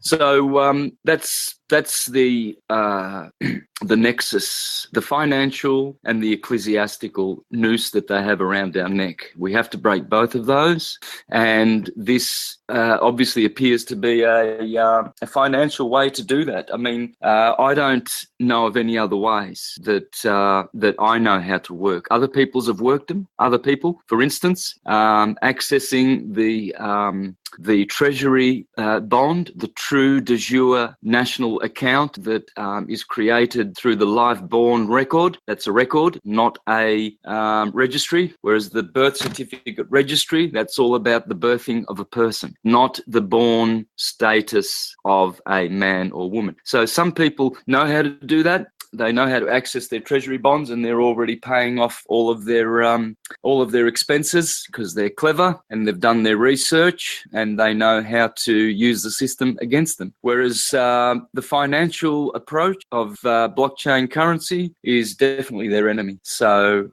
we have these beautiful weapons against them, and it's good to see people like Aaron, young, positive, full of zest and energy, not laying down and devising ways to, defeat Goliath. So hats off to you, brother, and I really enjoyed all your information. It's as much as I enjoy making astrotheological presentations and syncretism and astrology and teaching people quite simply and correctly how to understand all these systems so that we can reclaim them. The Satanists, the Jesuits, who have created a worldwide empire of deceit, globalism, etc., they have reclaimed astrology for themselves and given it to the heliocentric astrologers, which I have condemned as liars, deceivers, and frauds. All of them are a bunch of upside-down frauds. They're swine eaters, most of them, and you can see by their physiques. Hence, every picture you see of an astrologer, you see a demented being who is totally practicing demonic alcoholism, gluttony. These are things that astrologers never were. So I enjoy bringing to the world how to be a proper astrologer, how to be a proper philosopher, how to practice the ways of truth and walk on that path and stand up against demonism and all of these putrid, demented, demonic theories like evolution and gravity. All Jesuits, all of these guys, Darwin, they're all Jesuit families because they all come from these papal bloodlines who are deceiving mankind. So I love being, a voice standing up and shouting from the rooftops against the demons. They all know my name. They know what I'm doing. And, I have the backing and support of great angelic and archangelic entities all the way back to Source Creator because I'm connected to Source Creator. So I don't need to fear these parasites and imbeciles. The writings on the wall, Mene Mene Tekel Parsin, their kingdom has been weighed in the scales and measured and found to be wanting. So they will be destroyed. They are the unfaithful and not discreet slave who are not administering the meat at the proper time. And the Lord, when he returns, which is Christ consciousness, will absolutely obliterate them with light. So our sun now is emanating a new DNA code, emanating, radiating, and vibrating, which is thinking, feeling, and willing. And so we are getting transformed, and they are getting smashed and obliterated by the light. They can't. It's like the man behind the curtain. They've got no more tricks. So this is why the earthquakes and weather wars are going on. This is demonic. You can rest assured. So anyway, without going on and on and on, we all know this. I'm preaching to the converted here and the ones who are already on the path. But so just to give a bit more support and wind to the sails of Aaron's beautiful presentation. Hand it over. Thank you very much, Santos. Thank you, Santos. Yes. Yes, it is demonic. It's good to be endorsed by Santos, Aaron. Yes. Very good. Thank you again. Yeah, I mean, it's really good to hear you say these things, Santos, because it's a confirmation, affirmation, of what I've been doing, what I've been feeling. And here I've kind of felt like I was alone, but I knew I wasn't alone. So it's good to have you all with me. You're not alone, Aaron. No, I know. If you're a truther, you'll always be in my company, brother, and you'll always be with the people who are connected to syncretism and my work. You will always be in this group. You'll never, ever. If you do the one thing, stay on the path of truth. Truth is the greatest virtue. It is the greatest principle. From it are born all the other principles, i.e. love, wisdom, power, and all of the virtues that we have. But first and foremost is truth. Thoth, Hermes, Buddha, Nebo, Mercury. That's the messenger of the God. And he always delivers truth, Thoth, to us. So, yeah, bro, stay that way and never depart from the path. The path to everlasting life is cramped and crooked. In other words, it's very hard to walk on. Few are finding it. And the road to everlasting perdition is broad and spacious, and many are walking on that path, man, like a sheep that goes over the cliff, and they all follow. It's the herd mind, So the truth is, we stand apart. Yeah, we get ridiculed. I've been ridiculed from the start. First, I was I was demonized because I was teaching astrotheology and not literalisms. Then I was demonized by the flesh eaters because I insisted that the only path to ascension is vegetarianism. Then I was demonized by people who didn't appreciate my position on sovereignty and true freedom and self-determination. It can't work. Santos is deceiving people. This is ridiculous. It's a good system. Let's stick with it, and so forth. And now, of course, I'm mostly ridiculed for all those things and for my geocentric stationary horizontal plane Earth teachings. So on top of that, now they all sit there in their in their little corner on their soapboxes having a good little chuckle. But guess who gets to laugh last? We do. Yes, well, it's about time, isn't it, considering what they're doing with us? I mean, none of us believe that those that the hurricanes were all the truth, that didn't happen naturally, or the earthquakes. And I mean, also, we have on the panel tonight with David James, and he also does his own thing because he believes nearly everything is a hoax, don't you, David? Oh, definitely, yeah. Everything. Everything you read in the press, on the media, it's all a hoax. All of the same coding. You look into the code. I came on to speak about how YouTube is shutting us all down. Can you hear me? Our channel, we had 2 strikes. Anything to do with the Barcelona truck attack, they just got rid of. And we made the one private, and then they gave us 3 strikes. They took the one off, and it was private. And they just took all our channel, all our videos, 500 subscribers gone. And they give us 2 strikes on our backup channel now. Just for harassment and bullying. And all we did was point out the code in these hoax events. They've been attacking me too on YouTube, getting strikes, and they've taken my videos down, censoring me on Facebook, threatening to take down my page. I have like 42,000 followers, and anytime I post anything that really hits a nerve with them, they've got me on some kind of list with algorithms reading what I'm immediately delete my posts, and then threaten to take down my page, and it's really bad. Yeah. It just endorses you telling the truth, though, doesn't it? Yeah, that's what they seem to like to do, isn't it? Make it quite difficult for us all, but we keep going. Well, they want everybody to move to VidMe, don't they? So you got VidMe, you've got all the truth channels on there now, but it's pointless because it hasn't got the audience as YouTube. So all the truth channels are in one place, so they can control them even better. Well, yes, it's the whole thing about this is to control you. It's to give you a false reality that doesn't exist. Oh yeah, It's a set of lies this from the beginning. And I was just explaining that artists has done masses of work and looking up, in researching for newspaper articles on flat Earth and how long ago this all happened. In the 1900s, they were taking people to prison or trying to get people to prison for believing we were a globe. So it's not hundreds and hundreds of years ago this changed. Aaron's correct. This has all happened maybe 50, 60 years ago. Artists, I put a little video out because he found last night that, there were many magazines and articles in the 50s, 60s, 70s, 80s, and even the 90s still talking about flat Earth. NASA did it, didn't they, in the 60s by pretending to go to space and saying that we were a globe. I think something happened there because we had 2 wars which ruined the infrastructure, ruined everything. We were going rather electric, and it all changed then, I think.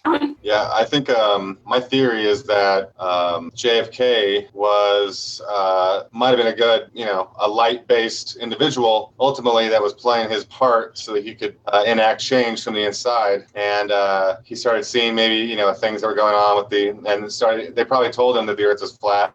He whole moon landing science against the deceivers in order to because he figured perhaps that by us actually going to the moon we would find out, and then they figured that they would never be able to get away with lying about going to the moon with him alive, as well as many of the other things that he was threatening. I mean, he was threatening that he was creating the silver certificate, which was a currency backed by silver that he had actually been printing, and he was basically trying to bring the treasury back to being where they actually print the money.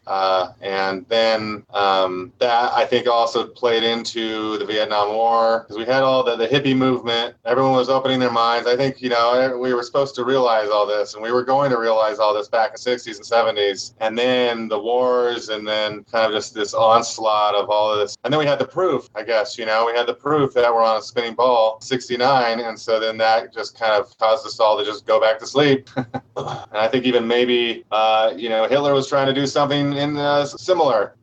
He did create his own precious metal-backed currency, and he was doing a lot of exploration. At that time, it was around the world. He was exploring Antarctica quite a bit. He obviously knew something. He knew about the model and what was going on.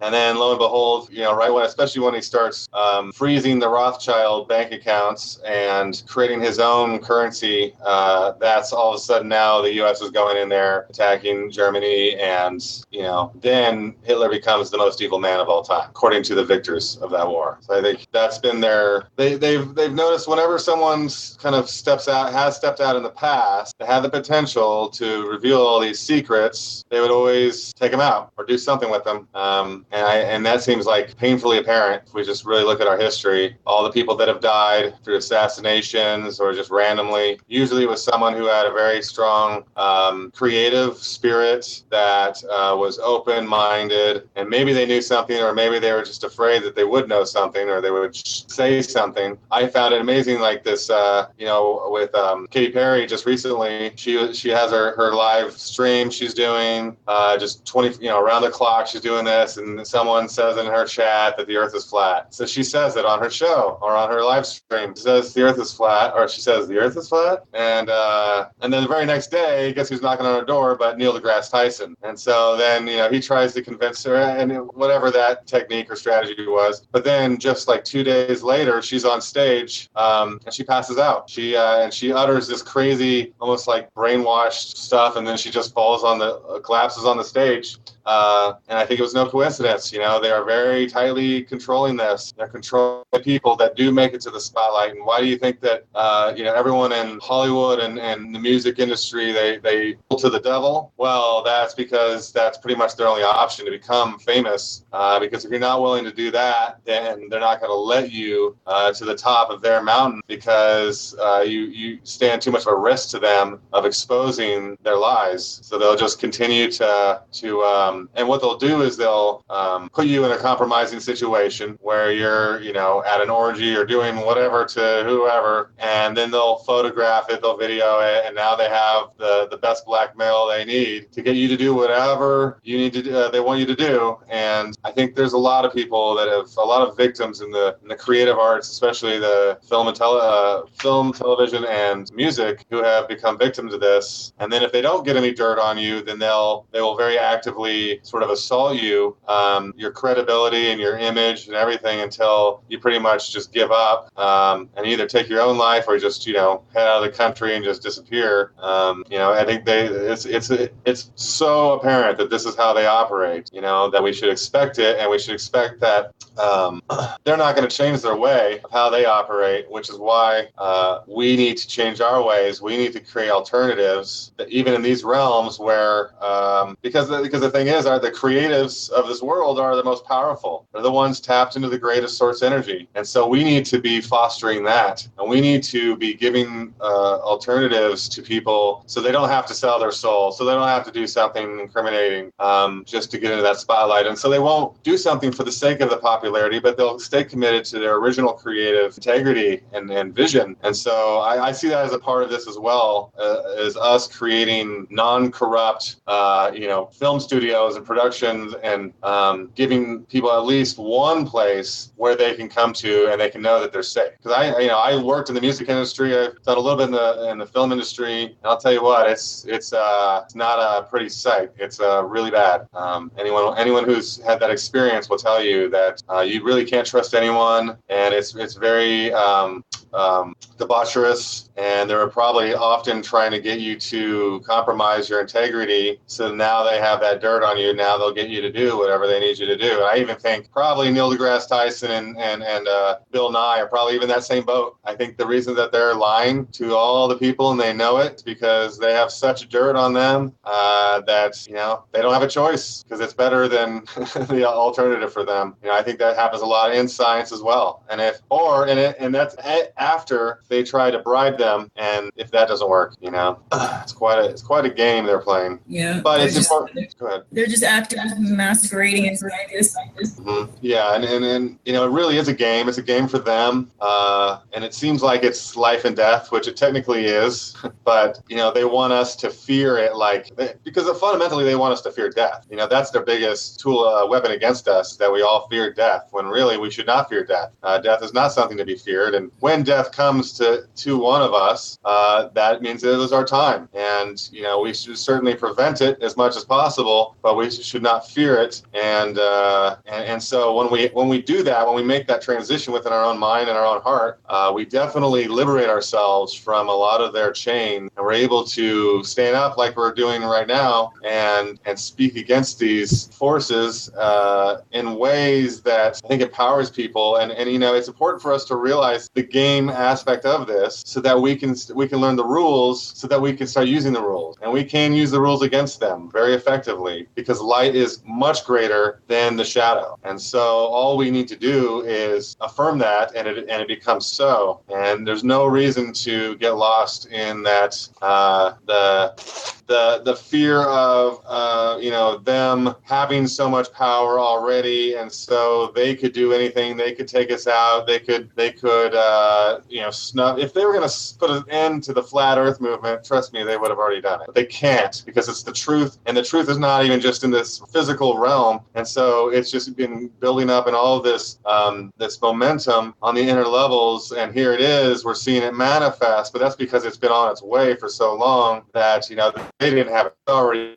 They need to do is show up. Sorry, we just lost the very last bit there. It stuck a little bit, Aaron. What was your last sentence? Can you say that again? Maybe. Let's see. I was saying that we've already won this war of light versus dark, and so therefore we don't. All we really have to do is show up for it, become present, become. This is part of being awake. Is just being able to see that we've already won. This becomes an obvious point. I think as we start really expanding our consciousness to encompass greater aspects of how time works, and how we're moving through and progressing through a manifestation that's already sort of happened at a level that now we're experiencing that manifestation. Yeah, because even in that stuff that Artist was looking at, there's documents from NASA. They say we're a flat plane in the 60s. It's saying we're a flat plane. Yeah. So what are we going to do? What are we going to do to take down NASA? We want a public admission of guilt that they have been lying to us, and we want reparations. we need to do something. We need to start a petition or something. I want to go to the moon. Right? Yeah, I mean, yeah, that's Be the done. first We want to go to the moon. Otherwise, you guys admit you've been lying to us. show me the moon. I'll see the dark side. Because supposedly, according to Buzz Aldrin, there's aliens on there. So we should check those out. Check those guys out. What they want, and how they fit into this. Full disclosure. Full disclosure. What are they really up to? Yeah, I mean, NASA knows so much. I was thinking about this the other day. The moment I think really things started going south, I mean, there's a few moments, but as far as, say, the U.S. government was concerned was when the stuff, I think, in the late 40s started happening with the Majestic 12 and the, was it Operation Blue Book, where they were starting to figure out what was going on with this UFO phenomenon, and they decided to bring in, I believe it was Rockefeller, the president, I think it was Truman, decided to bring in Rockefeller and help with that. But anyway, what they decided to do was start making things secret, top secret, and that was the end of it all. As soon as they started hiding things from the public, not only did they branch off in this whole direction, like they violated they were no longer our authority or our government the moment they did that, because how could the people possibly trust an institution that it's impossible? And so therefore, because we can now just assume that they're having all kinds of conversations behind closed doors that we're not privy to. And so this is the mess that has been perpetuated and grown on itself. And so this is really why I think one of the most important things that we do here is we get disclosure of the secrets that have been hidden from us. And as the shadow government, that I don't know if everyone saw this, but just recently there was a whistleblower that came out and basically a lot of the details about how the shadow government works and the what do you call it? I can't remember, but basically it's now it's being, the whistle's being blown, and this was from someone who was inside of it at a very high level in the CIA, is basically revealing that it's all corrupt and that there's really no semblance of like good integral people. Not that there's no good people in the government, but the ones who are in charge have no good intentions here. And so it's imperative that we get that, we push to get that truth revealed. What they have disclosed. What does the Earth really look like when you go up as high as you can? Can you go up past the firmament, or is that really a barrier? Is it possible to travel interdimensionally through portals? We've heard all these things, but we don't know because it's all been classified. Major thing, and then on a similar vein, the Vatican. What do they have? They need to release their ancient secret archives, which is probably from Library of Alexandria, which is probably from ancient Egypt, which is probably just goes back so far, revealing our true history. That would help us of these troublemakers in the future, which is why they're keeping it a secret, because they don't want us to be able to abolish them. They don't want us to even have that thought. But what they don't understand, or maybe they do, is that by us, we don't need books, we don't need physical things as evidence, because this is not a physical reality. We can tap into the history without needing to look at the history directly through these, through the physical means. And so they might not, and trying to get our third eyes, our subtle perceptions limited, so that we aren't able to really plug in, connect to the truth directly, and even connect to our sovereign power. Hello. Aaron, you stuck. I'm stuck? Am I getting stuck? Back now. You're back. Then go for it. Keep going. Okay. Well, I think I was finishing my thought there, but yeah, we ultimately we need. They're trying to prevent us using all these methods with fear and chemtrails and GMO and just all these methodologies, where it's the common thread amongst all that is that it's sort of hiding us from ourselves, keeping us lost in the material world, thinking that everything is a material reality and there's nothing beyond that. Then we lose touch with our inner selves, we lose touch with our intuition, and we start really believing ourselves to be these powerless physical animals that don't have a purpose or a creator and don't have divinity within us. So we're just weak and we'll just do whatever they want us to do. And that's what they've been counting on. But what they didn't count on perhaps, or maybe they did, is that we would wake up and that we would tap into these sources of wisdom directly. We start revealing it. We start talking about it. I still question whether the flat earth recently came out accidentally or on purpose, because, we know that Obama was talking about it. He kept on bringing it up. And then the military came out with their documentation about how all of their simulation software is all based on planar geometries, and there's no sphere geometries equated in any of their simulations. And so that almost makes me think they let it out on purpose to either see how we would respond, or because they are actually trying to disclose. I often think that it's possible that these guys some of these cabal leaders are in hell themselves, because they're in so much fear of losing their power. They're probably in constant fear of losing their power, and they've had to just do so many things to cover up all these lies. It doesn't feel good to lie, so they're just in constant pain, fear. Freedom, isn't it? They're trying to take your freedom away. They're trying to control us. We're in some kind of communism. We're in some kind of subversion. That's what the television's about. Right. Turn off the telly. They're dismissing it, or they're denying it even. They're denying our true nature, and so they're like they're putting all these things on us just because they don't want to look at it themselves. They don't want to look at the truth, and so they're gonna make sure that no one looks at the truth. And they're gonna do that over hundreds of years, and they're gonna raise their family in the same way, and they're gonna convince their family that they're because like all this stuff about nuclear weapons, nuclear technology, all this stuff. We don't need any of it. We never needed any of it. We've had free energy all the time. We could have been doing things so differently. We could have been feeding the world. It just goes on and on and on and on. It's breaking families up this way. Nobody respects each other. It's all about egos, false gods, etc. I could go on and on myself. And nukes are fakes. They're fake, aren't they? Nukes. Well, I really hope they are.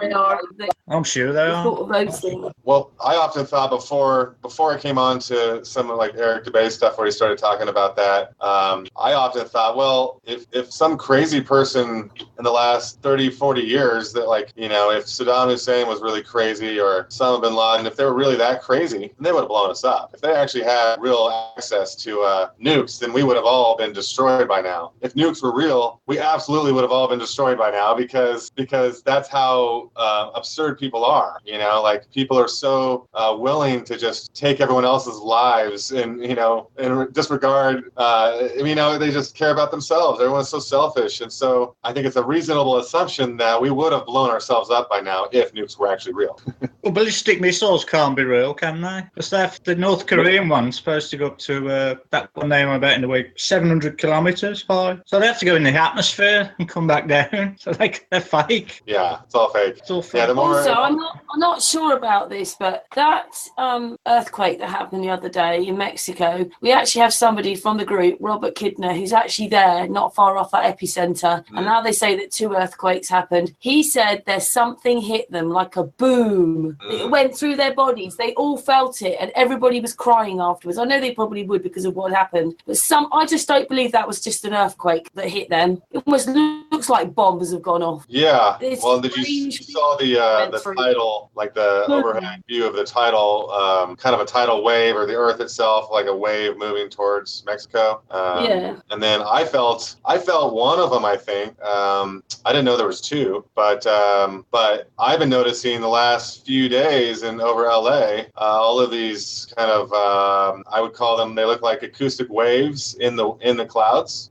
which would make sense if it's some sort of HARP technology. And then I've been feeling little tremors, and there was an actual, I guess it was like a 3.5 earthquake just maybe 2 days ago. And I would say it felt similar. It felt like a very sudden, it just all happened at once. It lasted for maybe 3 or 4 seconds. Huh? Oh, they actually lasted for 2 minutes, this earthquake the other day. But listen, very quickly, just Patricia, what did you find out today? Patricia, are you there? No. What did you find out today? On the what to call them, earthquakes. Yeah, go for it. Just quickly say, because people don't know. Oh, in the last 200 days, there was about 40 odd earthquakes around the world. And I didn't count how many was in England, but there was at least 20 in the last 50 days. In Scotland?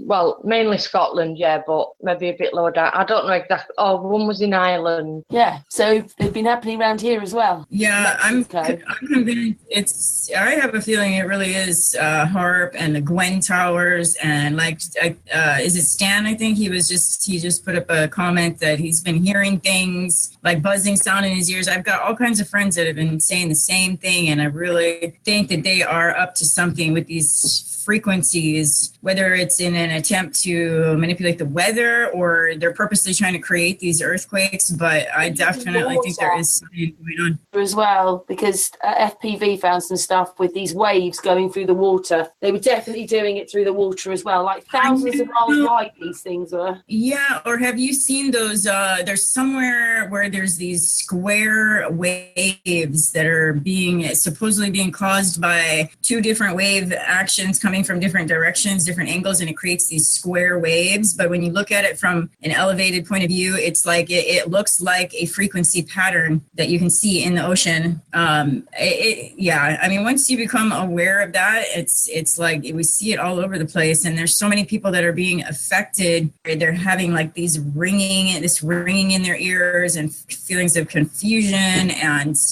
not able to sleep, and it's kind of scary actually. And these Gwen Towers are going up. You don't really sleep anyway. I know that Santos just said he likes his 8 hours, but how many of you, well, I don't know, maybe David does, but how many of you get a full night's sleep anymore? Because I don't. No, I know, right?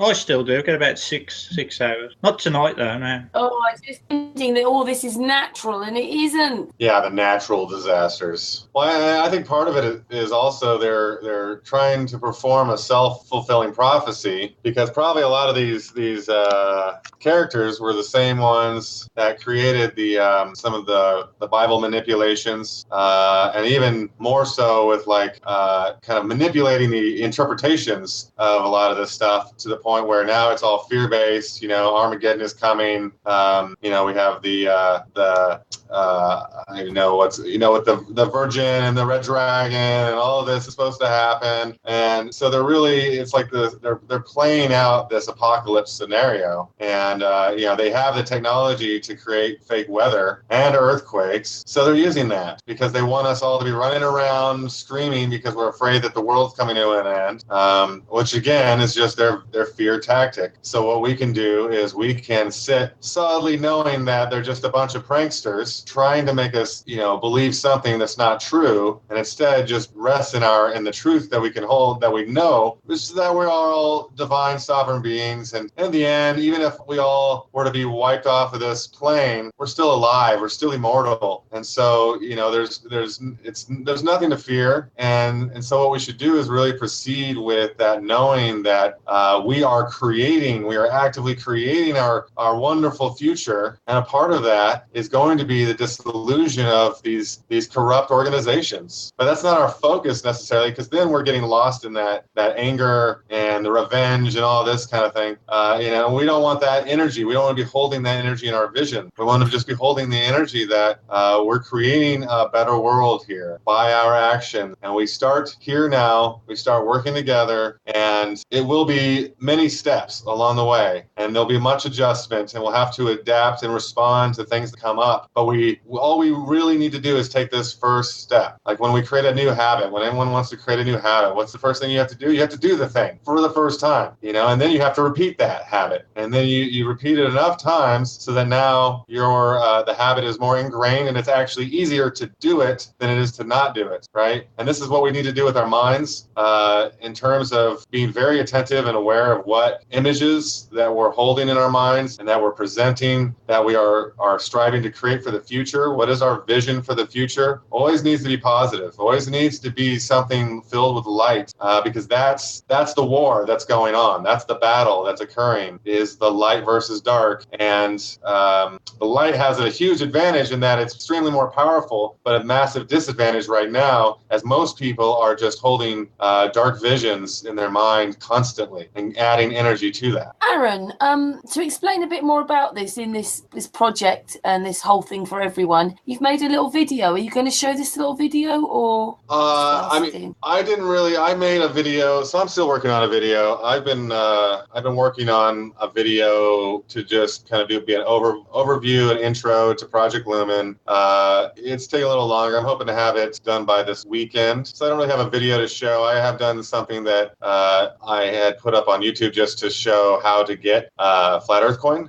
But I'm also planning on having a lot more stuff here on the projectlumen.org website. That will be this video once I get it done, as well as all these various initiatives. And, I'll be constantly updating that whenever there's more activity on it, or if there's anything to update, and I'll be using that as a central hub for us all to check in and even communicate. And there'll be a sort of social network aspect to it. But, at this point, it's just going to be a static website that's just going to present all this information and allow people to sign up and get involved. There's a lot to this vision of mine that I want to share, but I'm also trying to make it short and to the point, and so that's why it's just taking a while. But yeah, I'm gearing up for a good, and I'm really going to push it out there. I'm actually going to even put some money into marketing it, and just to really get it out there, because I think that you probably need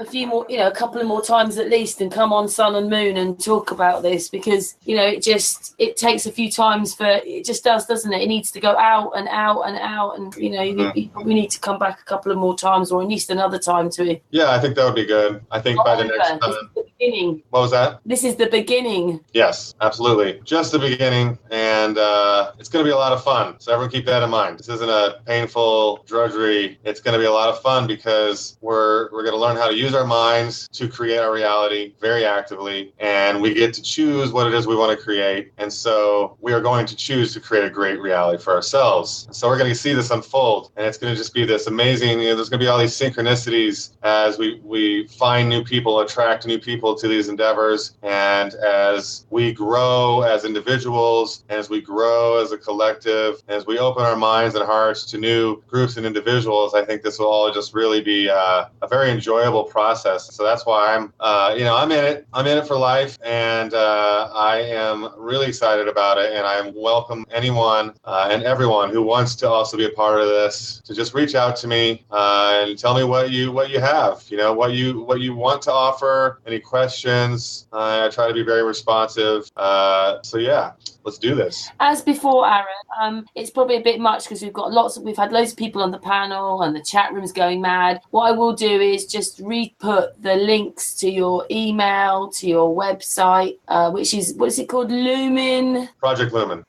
I think we just put those on the actual description for people to look at. That'd be great. When we finish, I will add those to the description. Mm-hmm. What, Santos, do you have anything else to say, or Series, or Lavana, or David?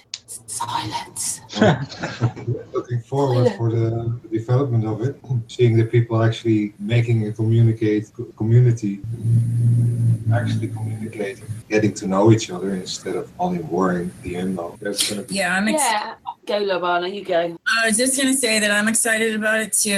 And yeah, me and Aaron have been talking on the phone and working together on putting together ideas and kind of outlines of, steps to take. And I just will say too that, I've had a lot of people contacting me, giving me their contact information to stay in touch. And I know that people really want this. So it's just a matter of kind of being willing to say, this is what we're going to do and who's coming with me. So, anyway, so I'm stoked to be a part of it, and let's do this. Yeah, it's kind of like turning our back on the way that it is. We don't have to do, we're doing it peacefully, but it's turning our back. That's what we're doing. Yeah, it is. Right. That's like one of our greatest powers right now, is that we're choosing where to place our attention. And so if we choose to place our attention on something other than the dollar or euro for value, that's our vote, for example. And we're going to be doing that in a lot of ways, and we're going to be helping to find a lot of ways for people to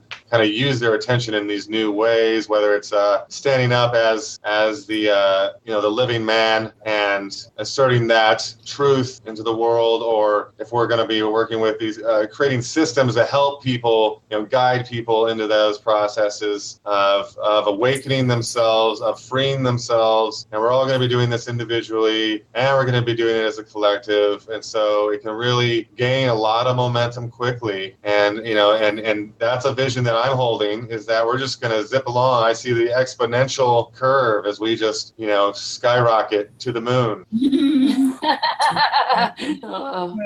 I think the biggest way we do it is sticking together and being a community. I know in a sense that the Flat Earth whole thing is about discovering yourself as a human being and without this big fat ego, but we're only going to get anywhere if we stick together and do this as a community. Absolutely. Come together as friends and talk to each other. A little bit of time to set this whole thing up proper, but you can always come back to Sun and Moon and talk about it, and we carry on. Absolutely, yeah. Forward. Absolutely. Very, very good. Yeah, I fully agree with that last statement, is that I think that's perhaps the most important thing we need to do, is really be willing to connect all these groups that are devoted to truth and exposing things. And, all of these groups need to be working together. And so that's part of my mission. And absolutely, I'd love to come back and absolutely I'll be more prepared with some actionable steps, things that we can do right now to just even get this community more tightly knit, and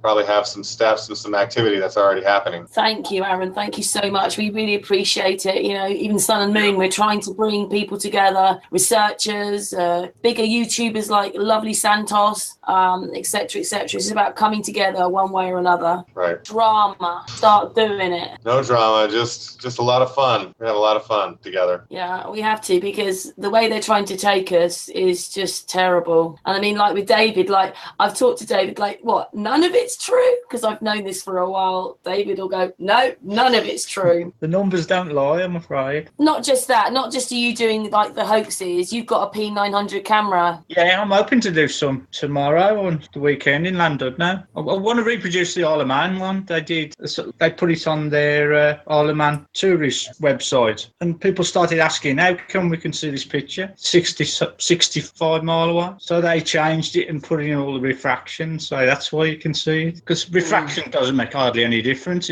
I think my brother works it out, it's 0.06 of an angle, but that's what they use. That's their only defence against lack of curvature. Anyway, you're someone who doesn't think we're flat. Oh yeah. Proved it in Malaysia, of 74 mile. The island should have been below the horizon, Langkawi. They probably believe their own lies. Yeah.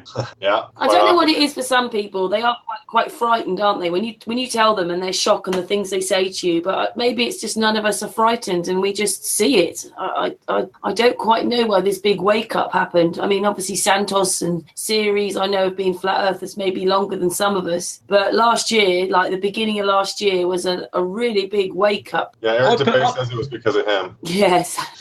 I personally think there should be a lot more people out filming, because around the British Isles you won't find any curvature. There should be loads more people out just doing films. They don't. That's the best way to prove the flat earth. Just have it on video. Richard's joined us. Richard, you're doing something at the moment, aren't you? Do you think you can tell us? The beer guy. Hey guys, can I just jump in quickly? Yeah, sure. Yeah, I just got I felt that pause, and I thought, well, I'll jump in real quick. Got to go. Thanks for having me on the beautiful hangout, and count me in 100%. I'm with you and for you and stand with you. Okay, so thanks guys. Catch you down the track. Much love. SANTOS, can I ask you, is there anything else you want to come to Sun and Moon to hang out with us? Well, yeah, I'm available to do presentations anytime. Name the subject. And yeah, I guess this day's the best one because it's the only one that's free now. I've got Portuguese, Spanish, English shows, none in Italian at the moment. I've done loads and loads of those though, but it's busy. It's really busy. And this is the only day. But I might want a weekend off next week because I'm just not coping. It's just too much. I've got a lot on. Okay, SANTOS, I'll message you. Thank you so much for being here. Yeah, look, I'm might feel good and not have a lot on, and I'll jump on, okay? Because I love it, and that's what I love doing. But I feel I'm going to need a week off very soon. Thank you, guys. Big hugs. See ya. Santos. See ya. Santos. Big hugs, Santos. Thank you. Bye-bye. Big hugs, love you. Oh, I don't know why there was a bit of an echo there. It was Santos. It was Santos this time. It wasn't Series. We've been going for nearly 3 hours. Do you want to do a little bit more chatting? I think I have to go too, actually. I was going to say, I'm going to be seeing my kids pretty soon. I got to get ready for that. So I just wanted to say my goodbyes. It was good to see you guys all, and I'm excited about what's to come. So thank you. Good presentation, Aaron. Yeah, I'm back. Thank you. Hugs. Good job on your article. Oh, good. I did look a bit mad, I'm afraid, but hey, flat Earth's in the national papers. That's the main thing, isn't it? It wasn't about me. It was about flat Earth, so it's there. I'm pleased, but I was a bit like, they said they were going to show me the article first, and then all the pictures, they were like the worst pictures would be possible, but I know. Lying about what I said. They did print what I said. You did good. Anyway, it's Earth. Flat Earth, isn't it? We're all in this together. How did that come about, Karen? We'll do another. I'll just say goodbye to Lavana. Big hugs, Lavana. Sorry I didn't get to give Santos a hug, but I think he was rushing off. But anyway, thank you, Lavana. Okay. Bye, Lavana. How it happened was that obviously, there's a lot of stuff happening in America at the moment because they've got a Flat Earth a conference happening in November. And I don't know how exactly, but someone spoke to Mark Sargent, and then Mark Sargent, Gary John, who's doing the convention here, and mine over to the Star came out yesterday. But it was so hard to try and fit everything into this hour and a half I had with them. It's impossible when you've got people sitting here who don't really understand anything and you're trying to explain it all in an hour and a half. It's taken us months to get through this. So, but anyway, it's kind of done. At least it's national now, Flat Earth national. But anyway, it was Mark Sargent. So thank you very much to Mark Sargent, who is on tonight. So I'm sure we'll talk about this a bit more tomorrow night. Richard, are you there now? Richard, he's there but not there. Yeah, I'm back.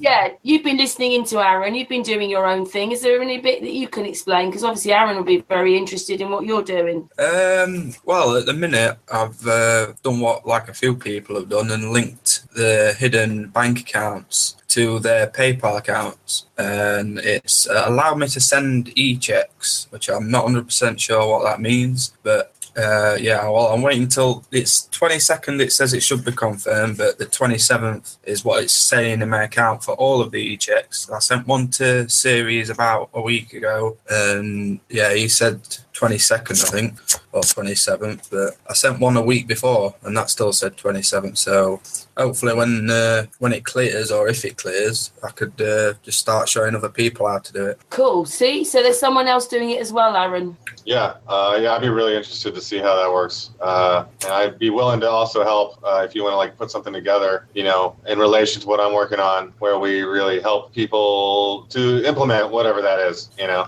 because we need to make some guides here on how. So I'm going to make some crypto guides here this week or this next week, so that we can, onboard people into start using this and start understanding how it works. But the same is true with the with these accounts that we may have, and then how that works, because that's pretty elusive to me. I don't know how that works. Yeah, if you're American, it seems to be working a lot better and a lot easier. People have wired 50 grand to trading accounts and paid off thousands and thousands of dollars worth of debt using their hidden accounts, paying child services, support services, or whatever.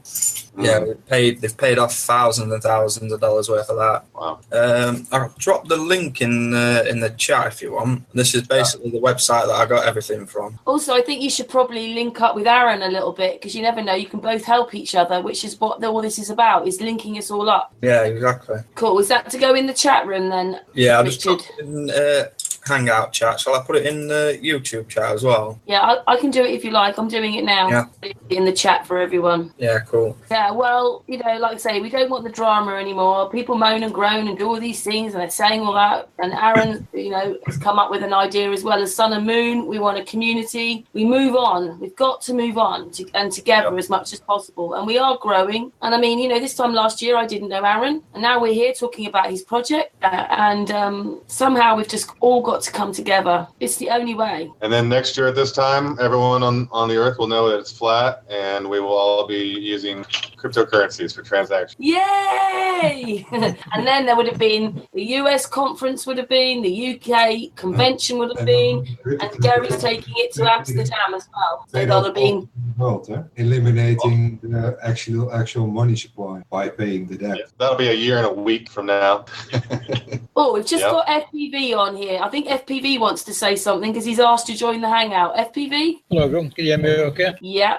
Yeah, it's just a shout out to the community, Karen. I've been working with Matt Jerome in the background, as you know, and trying to get his videos into a 3D world. I'll put a link to one of the video in the chat there. What we're looking for is people that can help in 3D programs to help get Matt's work into our grid system that like me and Series are working with, so we can like overlay it. Yeah, because I suppose that's the biggest thing is none of us are millionaires, are we? I mean, we're millionaires. Yeah. Well, Matt hasn't got the skills on the computer to do it, nor the software. But it'd be quick, you know, it'd be handy if someone in the community could jump in and help out in any way, getting Matt's work into a 3D world. Yeah, I mean, I know that Aaron's got his project, but in our sort of Sun and Moon, there's like 4 people who have been there's FPV, then there's Matt, and their series, and then all their work interlinks, and it's from below ground to above to the firmament, and these people, so that is also amazing. And all communicating with each other. And Series has been doing more work, haven't you, Series, on the electromagnetics of what we live on. So yeah, each one is doing their bit, and I just feel it's just like this is just a great time to bring everybody together. Each one, like Aaron has his part, Dave does his bit, you know, photography, FPV, Series, Patricia, the big guy, Santos, Judith's out every day on the beach taking pictures. You know, you've just got to keep going and keep on, because we were always flat in the first place, a flat earth realm. We on this last Sunday we had a flat earth meetup in LA, and one of the guys actually just it was a new guy, but he came with these like 4 signs that all said the earth is flat. Actually it's this one right there, and we decided, all right, we're going picketing, and we went down to the Santa Monica Pier, and we just started telling all the world that it's flat and motionless. And it was a lot of fun. There were so many people that were filming us, like they would just walk by and they had their cameras out, and we had actually a film crew that was filming us for that. And so we're going to keep on doing that. But that's a big thing, because I think we're gonna really get through to a lot of people in LA. We're gonna wake up a lot of people out here by doing that. So look for us. I've just given the link out to Artis. He's going to join for a minute. I just want him to just explain that, you know, he's been researching, and this whole thing where, you know, like in the 60s, 70s, 80s, 90s, there was still masses of information. Okay, maybe they were promoting the globe and NASA, but there were still people out there saying we were flat, you know, and it's like, why? It's like, it's almost as if it is there. You've got to really hunt for it. But like, it's incredible that they've told us it was 400 years ago we turned to a globe. We didn't. It's not that long ago. Yeah. Here he comes. Artis, we've been going for quite a long time now, but I just would like you to explain a little bit about the newspaper stuff that you found, just a little bit. Okay, that's cool. I can I've downloaded from our archive site basically a lot of old books that they have scanned in and put in PDF files. Also, I want to say hi to everybody. Hi, everybody. Hello, Artis. Can pop up if it works.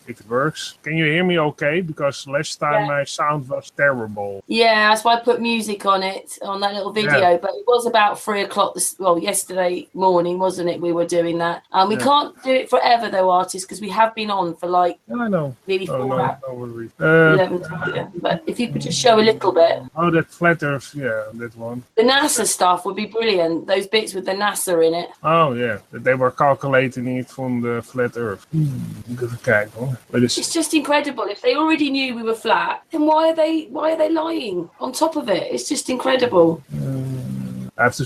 Yeah, you asked me. I had that other one open. Can I first show you something else before then I have some time to search for that other one? Yeah, but we can't be too long though, artists. I know. We'll have to come back and do a hangout with you about all that stuff. Can you see my screen? You can. This was a magazine from 1976, and those guys were doing a lot of research about the flat Earth. So that's very interesting. I can scroll a bit, and they had a whole magazine basically about the flat Earth. For some reason, this one is going smaller. They scanned it in probably with another code. Flat Earth News. This one is from 1977. It tells about the vanishing point, a law of perspective. So bear in mind this was in 1977. So they had do all the research themselves. Here they have some graphics explaining how the sun moves, I think. Here's another one with the perspective of the ships disappearing after the horizon, and that now it becomes bigger again. So, they're basically doing some studies how it all works, and it's. I think those people. I researched it, and then those people who researched it are not alive. That man died. That woman died early, and that man died in 2001. So he almost became 90 years of age. Well, and he basically tells. Australia is not down under. It's always also nice to see. So you can see this was the flat Earth back then. So that is very interesting. And I can quickly show you something else if you like. Close this one. What about stuff with NASA on it then, to show that NASA knows?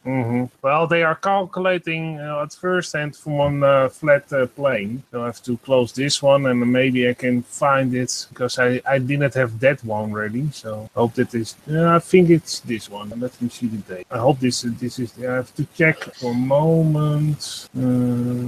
Live research, hey? Yeah, I have to pop up that site to get the NASA one probably. Just a second. When you're looking, even a couple of seconds feels a long time when there's a bit of a lull in the just for a lull a bit when you're live. Yeah, well, that I have to get that one because on the PDF it's very hard to see actually the text. So it was from 1960. Well, it basically.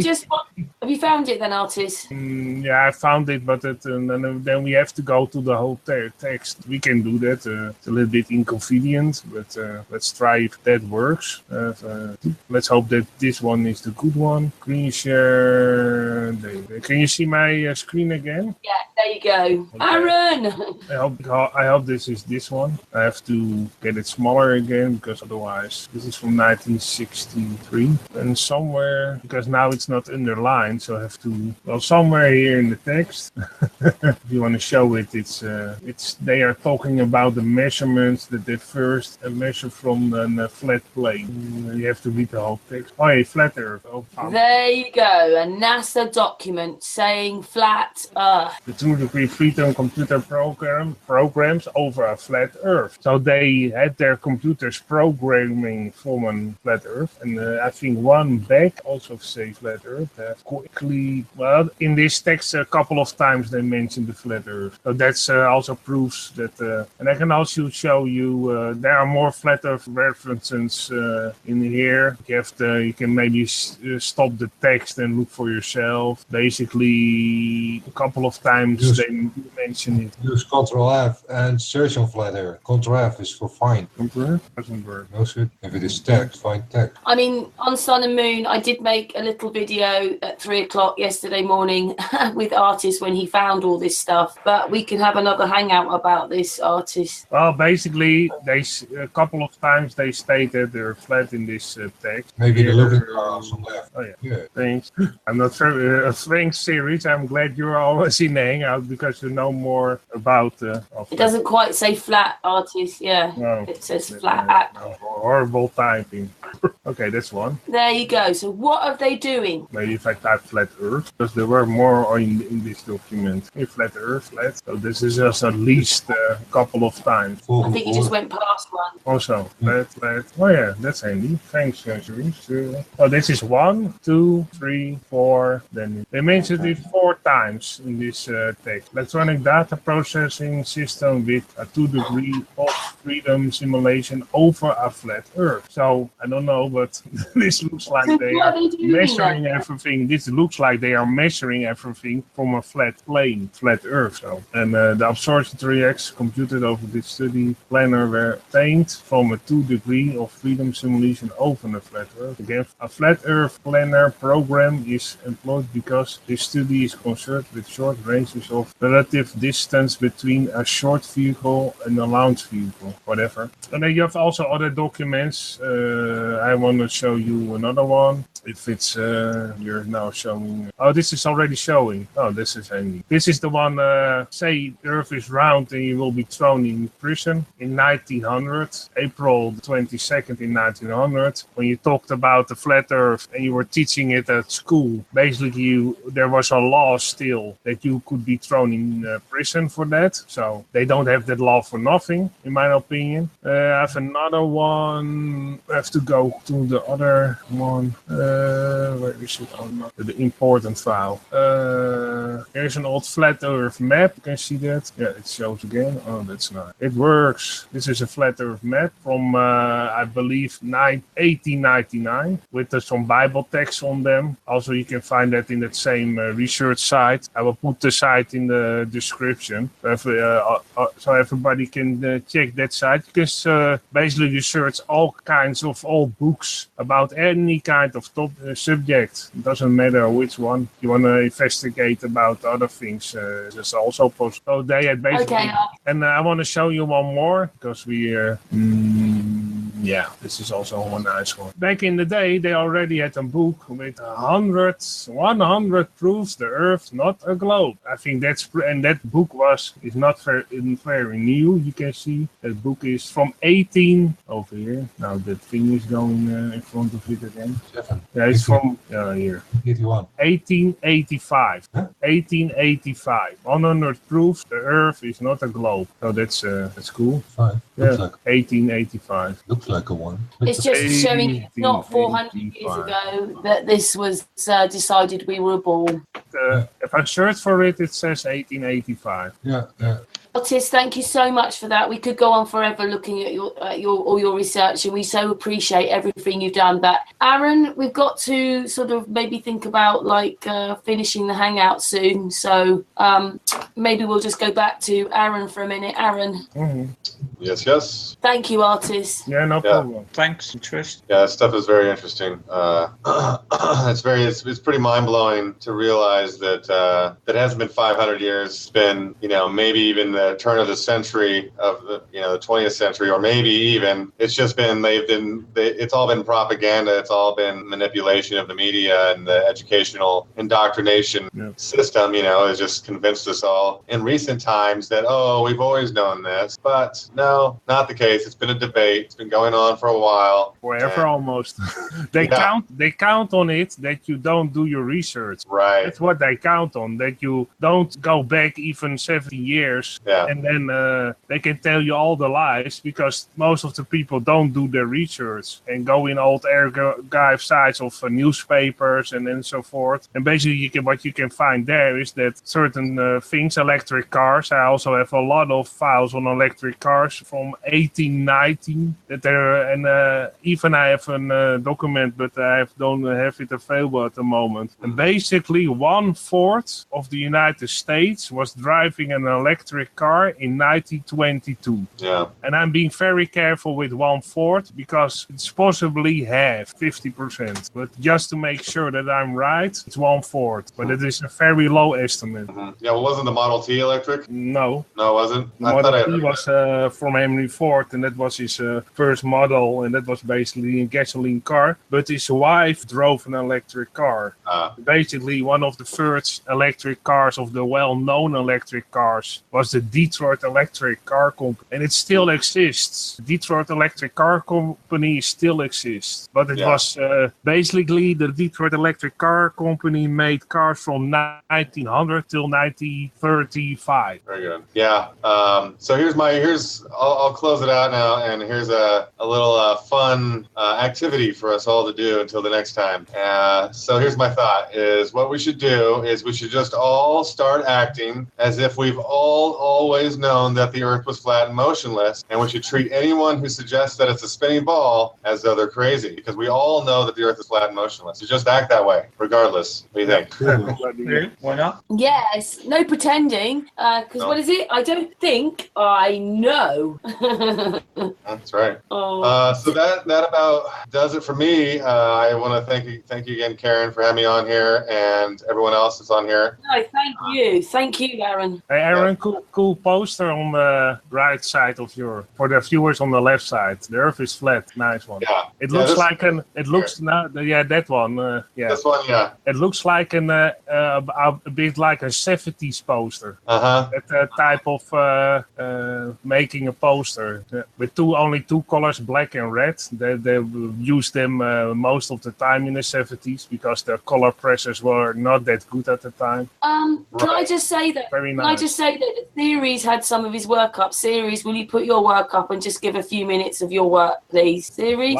Live research. Series has been researching something, so he may as well just show you a little bit of it. Just waiting for Series.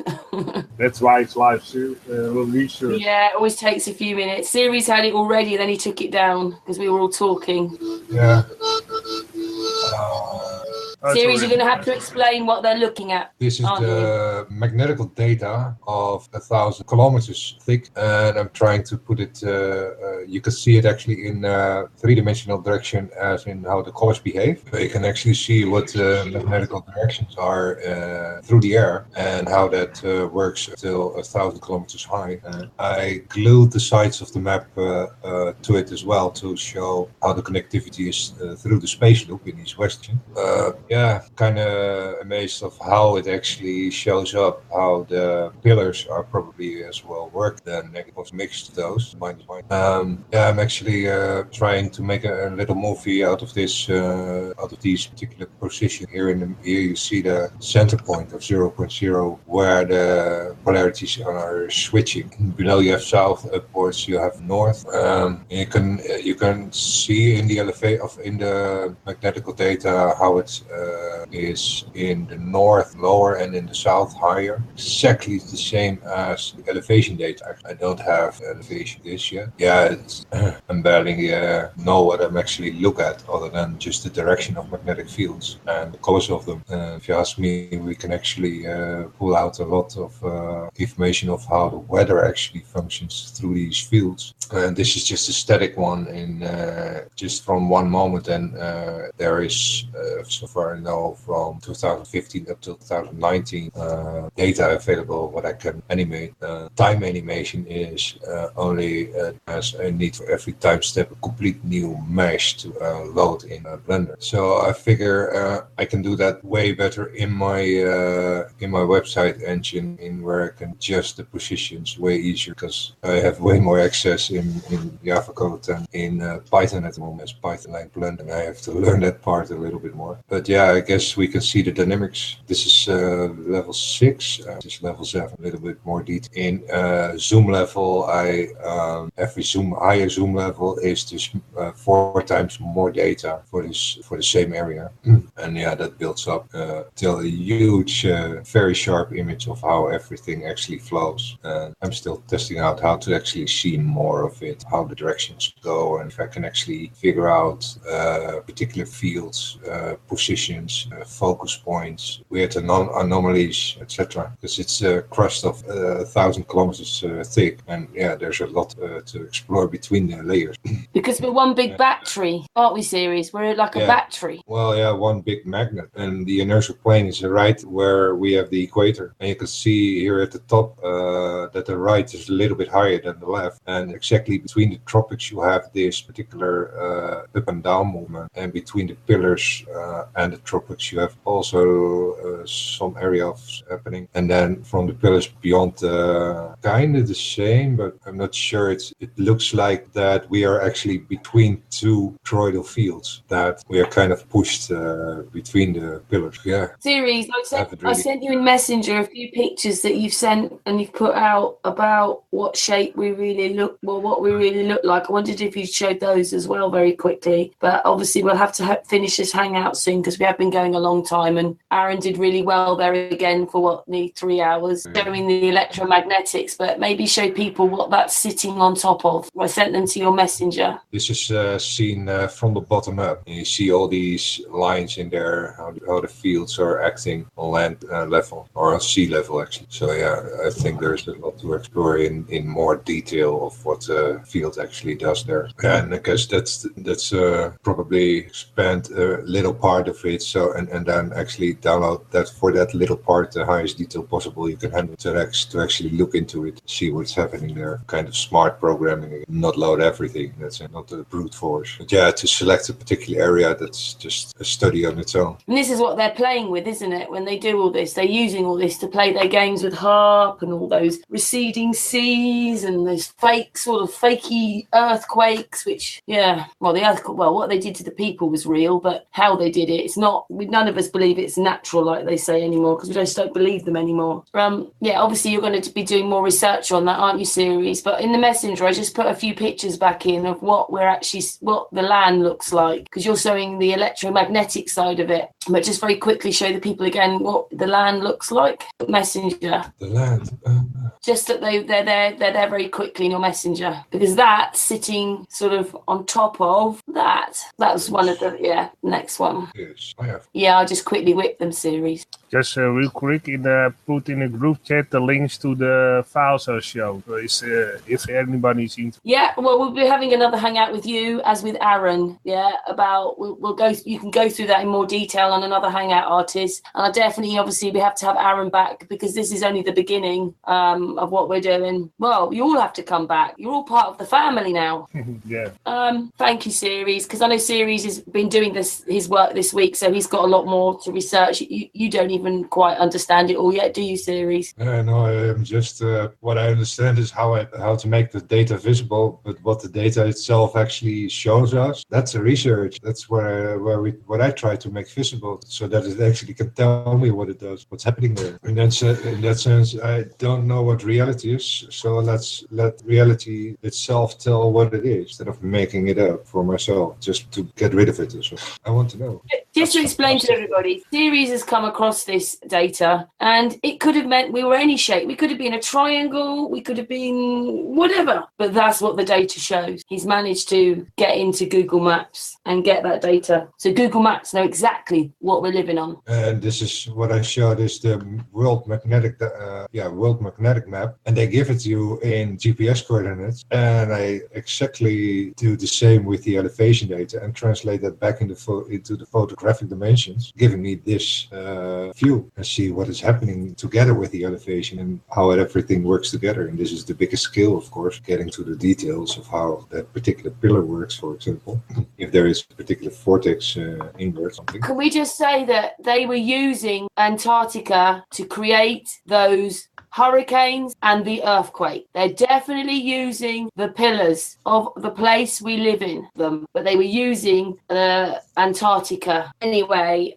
So far I see that through what Chris is describing, between what you can do with mountains and then there's the opposite polarities, you would think that kind of an dielectric pillar system would be very powerful as well as an energy source. And then how you tap into the circuit of the spike. Yeah, that's one thing we're not short of, is power. Anyway, what series is talking about again is a different hangout, really. So look at the amount of hangouts we've got to have again. We've got to do one with artists, Aaron, series, FPV, because you've got some things to show us hopefully soon, FPV. On the hangout now, does anybody else want to say anything? The only thing I want to say is that do your research. Look in old archives, old newspapers, old books in your library maybe, and search for old things about flat Earth, because they are lying that there wasn't any flat Earth material around for a long time. It's not true, because there were a lot of researchers doing research about flat Earth, and it was an ongoing thing. Only maybe it stopped from around 2000 till 2005 maybe, but I don't know for sure. But they almost did research all the time. So basically what I tell, do your research, don't believe anything in the news and media on the vision, because they tell their vision, not our vision. They tell you their vision on the television programming system. They want to program you with their system on the vision, their vision. I can stretch that enough because... Yeah. Anyway, we're now going Aaron vision. Yeah. I'd like to, again, thank you. I mean, it's all about the vision, right? So we just hold that vision and we stick to it and we don't deviate from it. And we're guaranteed success with all this. So I look forward to the next round, and we'll dig in deeper. I'll have some more things to show and tell. And thanks again, Karen. Okay, Aaron, we're going to be finishing this hangout in a moment, but I just wondered whether you would stay so that you could re-give me all the links so that I can put them on the description of this hangout. Yeah. Just hang around for a few minutes at the end of the hangout, because obviously sometimes when we say hang around and we turn the hangout off live and then everybody drops off. But just stay around to give me the links to put on the description. Okay. The big guy, you did anything to say before we go? Wait for them to come back. The more eyes are open, the more we will see, the more we can share, and the more everyone will know, and the more everyone will be empowered. Yeah, that's a good word, Aaron. Okay then, FPV, you have anything to say? Yeah, keep up the great work. Keep the teamwork flowing and the communications and progression through unity. Ooh, thank you. David, thanks for coming on. No problem. Yeah, if I get any decent pictures the weekend, I'll post them on Sun and Moon. Oh, you probably will, unless it's the weather. Well, I think Saturday and Sunday are okay. Tomorrow's rainy, so I'll post them anyway. We'll have to have you back to talk about them. Yeah. Anyway, I think really we're going to end this hangout now. It's been an awesome hangout. Thank you to everybody on here, and thank you so much to Aaron. And finish now with a big flat Earth hug. Anybody coming back for a hug? Hugs. Yay! There you go, Patricia. Hug. We love you all, and yay! There's Richard. Richard, what happened there? There he is. We'll all be back, and thank you very much for watching. It's an awesome hangout, and it started again, Aaron. It started. Be back to explain more. Anyway, good night, everybody. Okay, thank you. Good night, everybody. Bye-bye. See ya. Bye. Bye.